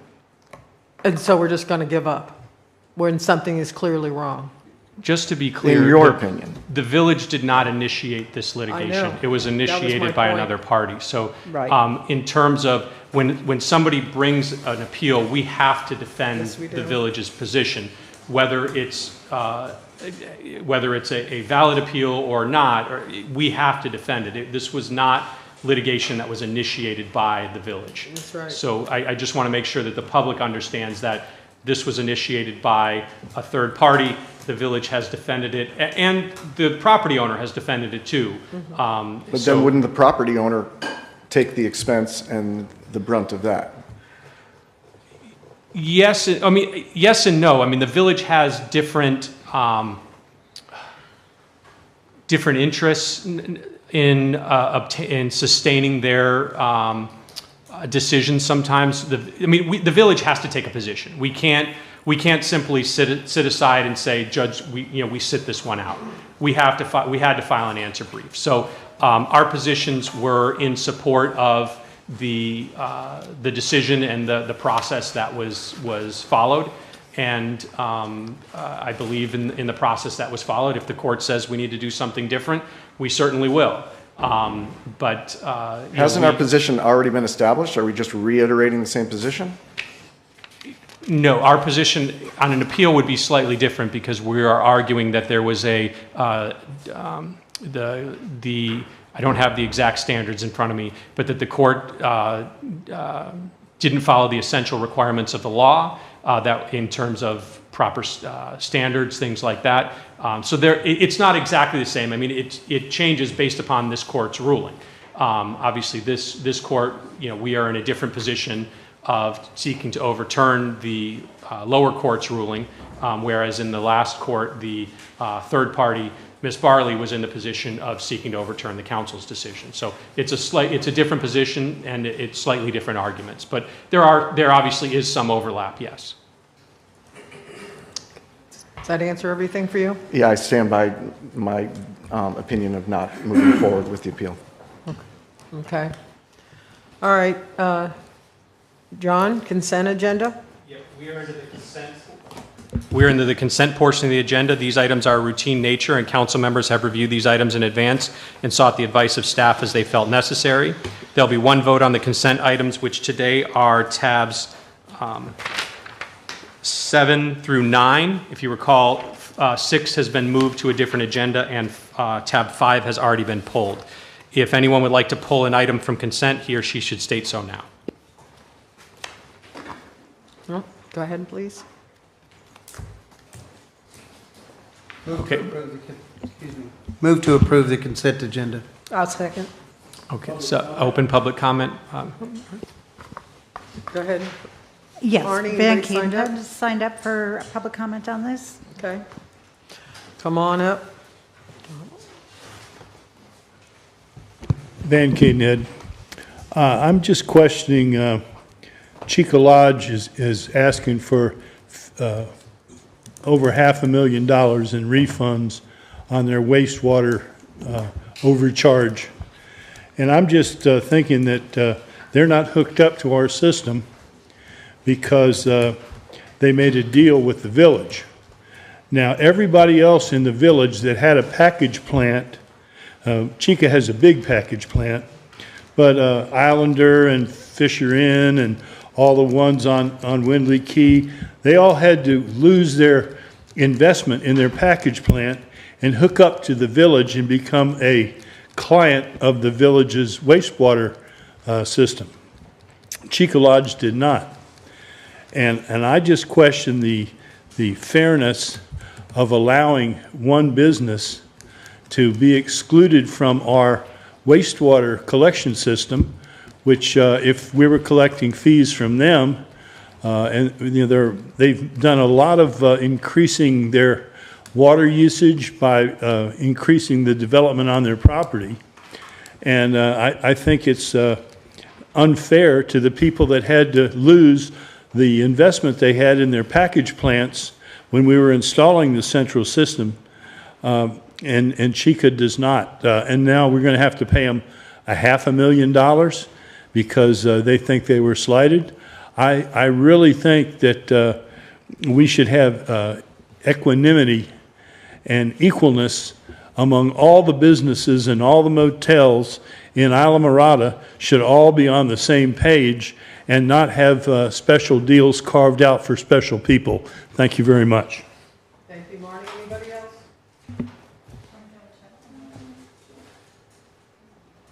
No, ma'am. Okay, so public comment is closed. We have a first and a second. Marnie, would you call the roll, please? I'm sorry, can you just remind me which tabs?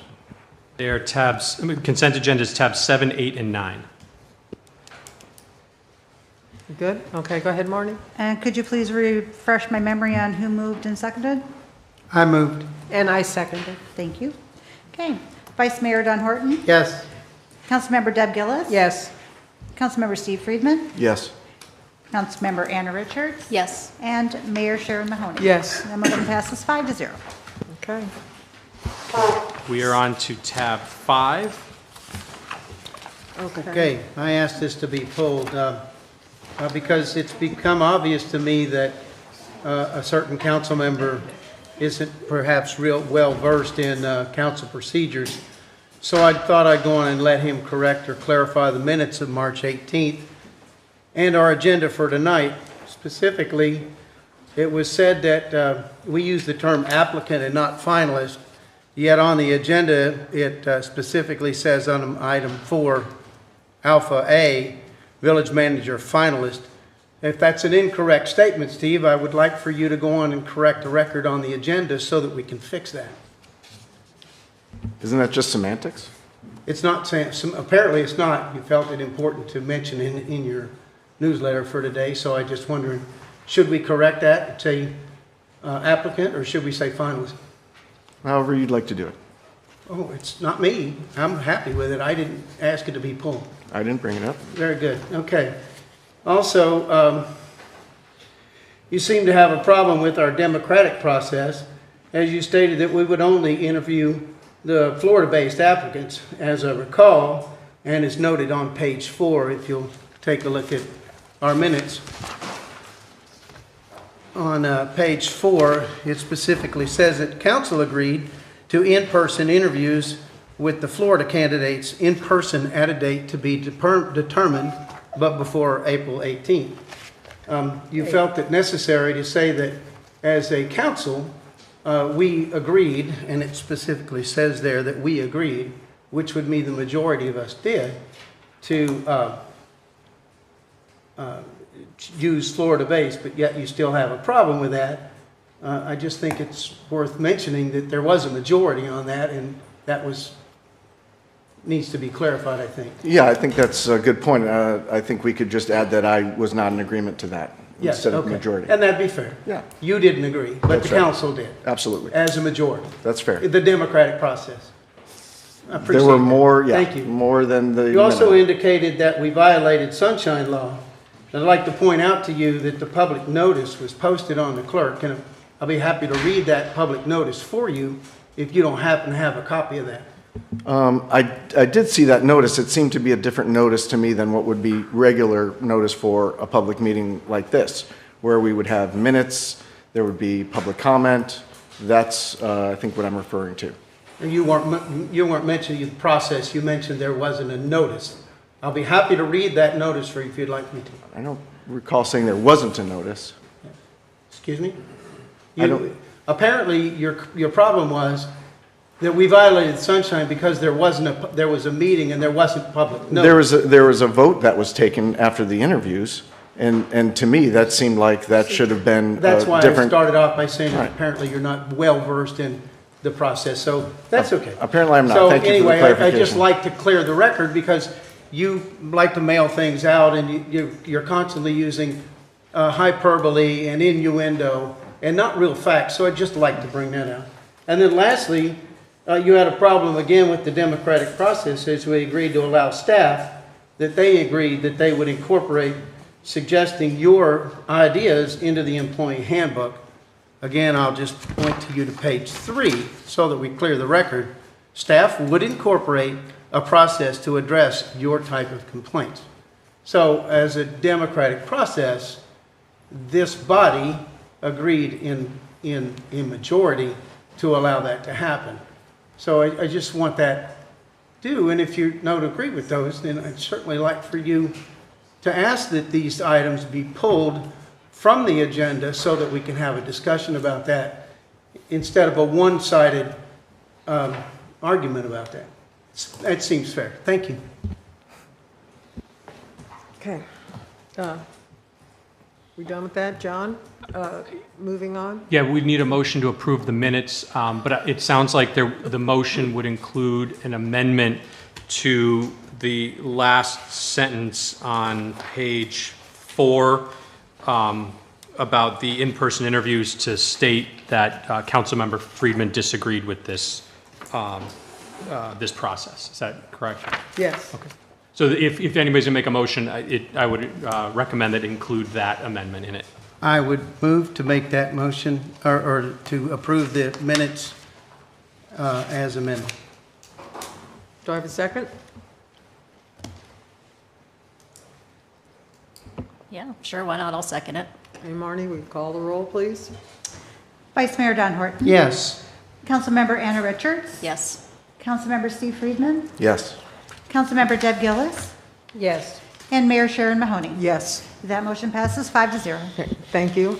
Okay, John, moving on. I think we're on tab 10. Yep, tab 10 is a resolution of the Village Council of Islamorada Village of Islands, Florida, repealing resolution number 25-02-13 and approving the second-ranked firm for the RFP 24-19 Evaluation Committee for selection of a contractor for the Lower Matacumbe Canals Culvert Restoration Project, authorizing the village manager and village attorney to negotiate an agreement for the project, authorizing the village manager to execute the agreement, authorizing the village manager to expend budgeted funds, and providing an effective date.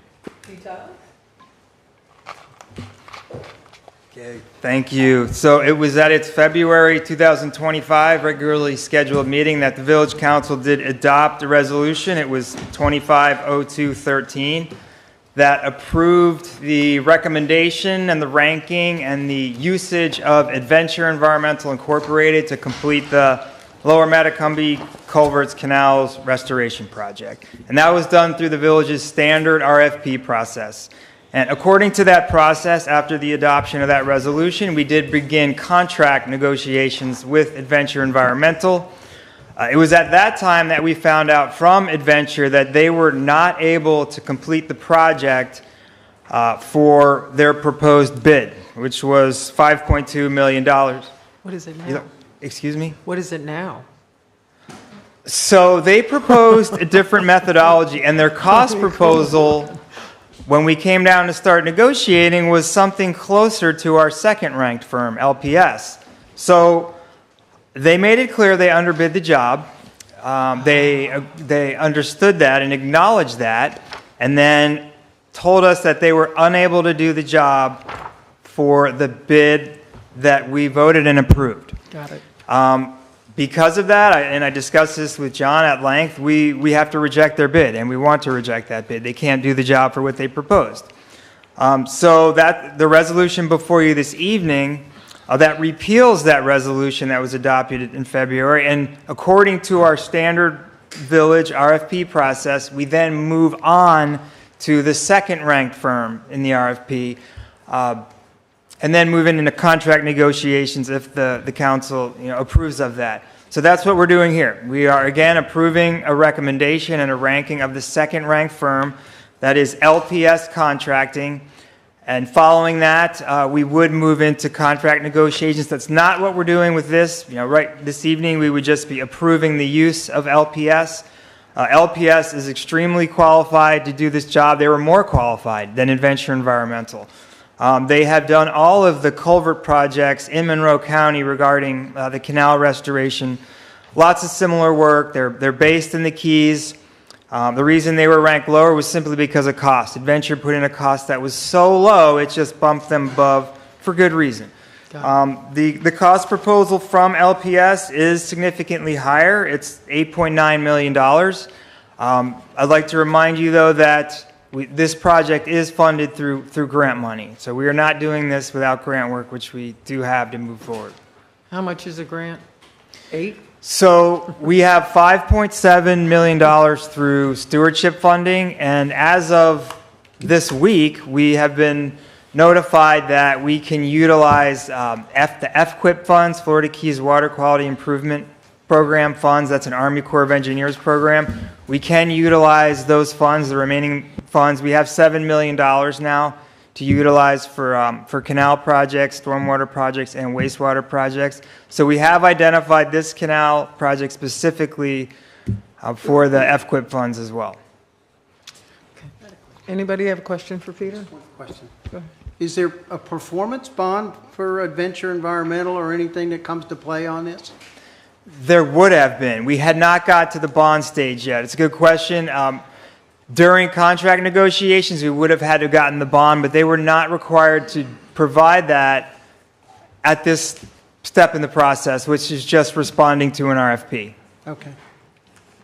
Thank you, Peter. Sure. I mean, Adventure is local, I like them and everything, but they underbid it, and there's nothing we can do. We have to get it done, so. Anybody else have anything for Peter? No?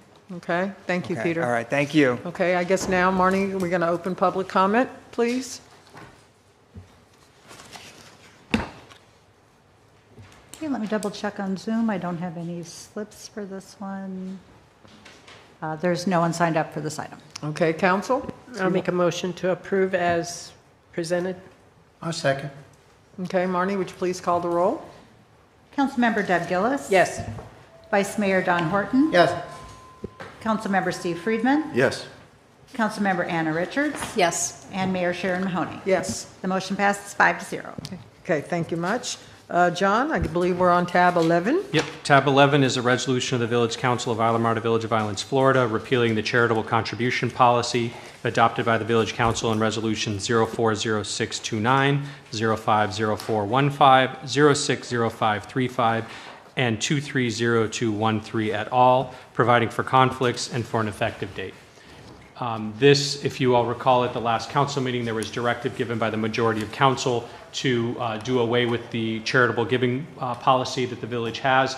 That's what this resolution does. I listed all of the resolutions that I was able to find that related to the charitable giving policy. I believe that's all of them, but I did include, just in case there were others, I did include language that says any further amendments there too, which I like to do when we're dealing with something that's got at least 4 resolutions attached to it. So let me ask you a question. So in other words, this is getting rid of it forever, or can another council bring it back, or how does that, where do we go from here? Another council could bring it back. I mean, Okay. they could bring a resolution and reestablish it. Okay. But this would do away with it, so we would not have one if it passes today, the effective date would be upon passage. So, but Okay. yes, it could always, 5 years from Just now putting or that out whatever. there. Yeah, another council could bring it back. Throw that out there, okay.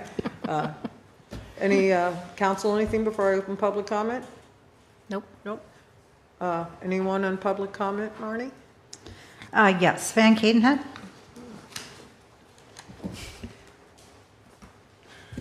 Van Cadenhead, I'd like to thank you all for doing this. I've spoken for this, and I have a feeling that there's a majority of people in town that are going to agree with this decision. And I understand the discussion last time was we don't want to completely shut out some humanitarian necessary need that we have. And I think that if something were to come up that the council could consider, that we should have at least a supermajority of the council authorize whatever kind of a emergency fund or emergency payment was eligible for whatever humanitarian issue that was part of the project. So thank you for doing this. I applaud your tenacity in keeping with this. It's a hard one to say, but by the same token, it's taxpayers' money, and the taxpayers individually should be allowed to assign how much money they want to give to what charity. So thank you very much for this, and I hope you pass it 5-0. Okay, thank you. Marnie, anybody else? No, ma'am, that's it. Okay, council, do I have a motion? Motion to approve. Do I have a second? I'll second. Okay, Ms. Marnie, would you call the roll, please? Councilmember Anna Richards? Yes. Councilmember Don Horton? Yes. Excuse me, Vice Mayor Don Horton. Councilmember Steve Friedman? Yes for Van. Councilmember Deb Gillis? No, the compassionate side of me says I can't. And Mayor Sharon Mahoney. The sensible side of me says yes. Motion passes 4-1.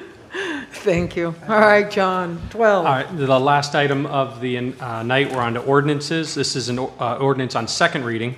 An ordinance of Islamorada Village of Islands, Florida, creating Chapter 4 Animals of the Village Code to adopt regulations relating to animals and animal owners, providing for the repeal of all code provisions and ordinances inconsistent with this ordinance, providing for severability, providing for codification, and providing for an effective date. This, if you all recall, this was before you all actually back in February.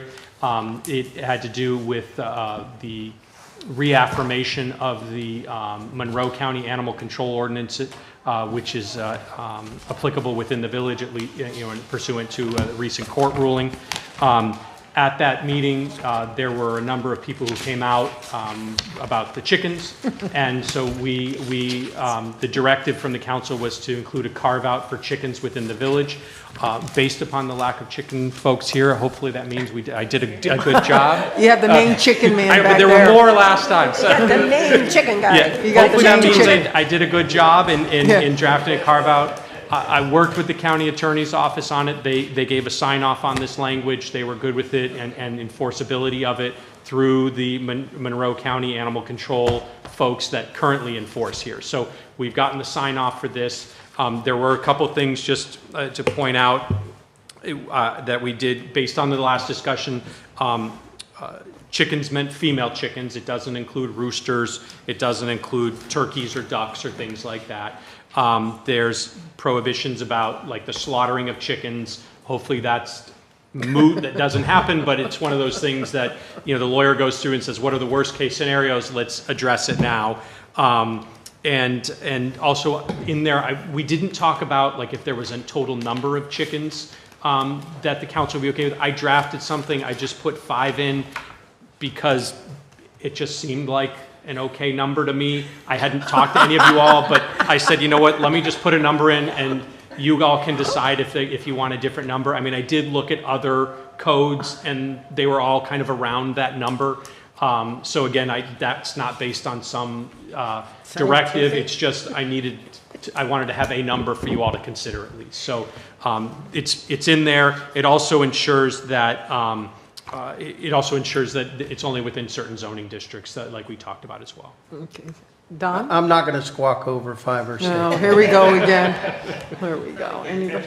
As long as Marsh is good with this, I'm good with it. Why don't we just refer to it from now on as the chicken ordinance, and I move to approve. Then just, that's how I refer to it. I do refer to it as the chicken Yeah, I know ordinance. you do. Do we need to do public comment? Anybody have any? Yeah, Craig, but- you want to come up and talk about Since- chickens? Since there's a motion on the table, let's see if there's a second Is first. there- Okay. I'll second it. Okay. And then Come on, Chicken Man. You want to say anything? You know my stance. Okay. Thank you all for your hard work. Anybody else? Excuse me, Van Cadenhead. Oh. I'm here to speak for the Roosters. Don't tell it. Leave it off. Yeah, right. No, I applaud you for doing this. It's, a reasonable and logical, finite control of this, and I think you're wise to leave it with Monroe County, as it's been working just fine up to now, and I think it'll work just fine in the future, the way you've got it laid out. So thank you very much. Marnie, anybody else? I don't have anyone else signed up for this. Okay, we have a first and a second. Would you like to call the roll, please? Yes, ma'am. 1 moment. Okay, Vice Mayor Don Horton. Absolutely. Councilmember Anna Richards. Yes. Councilmember Steve Friedman. Yes. Councilmember Deb Gillis. Yes. And Mayor Sharon Mahoney. Yes. The motion passes 5-0. Yay for the chickens. Exactly. Yeah. And again, my neighbors have chickens and I don't. I can hear them sometimes cooing, but I never see them. They're great. Oh, I have a rooster in my neighborhood Well, rooster, right I didn't now. say rooster. I said chickens. I got peacocks, and they're I got peacocks too. noisier than chickens. Okay. They are. Anything else, everybody? Or we? Move to adjourn. Okay, meeting's adjourned. Thank you.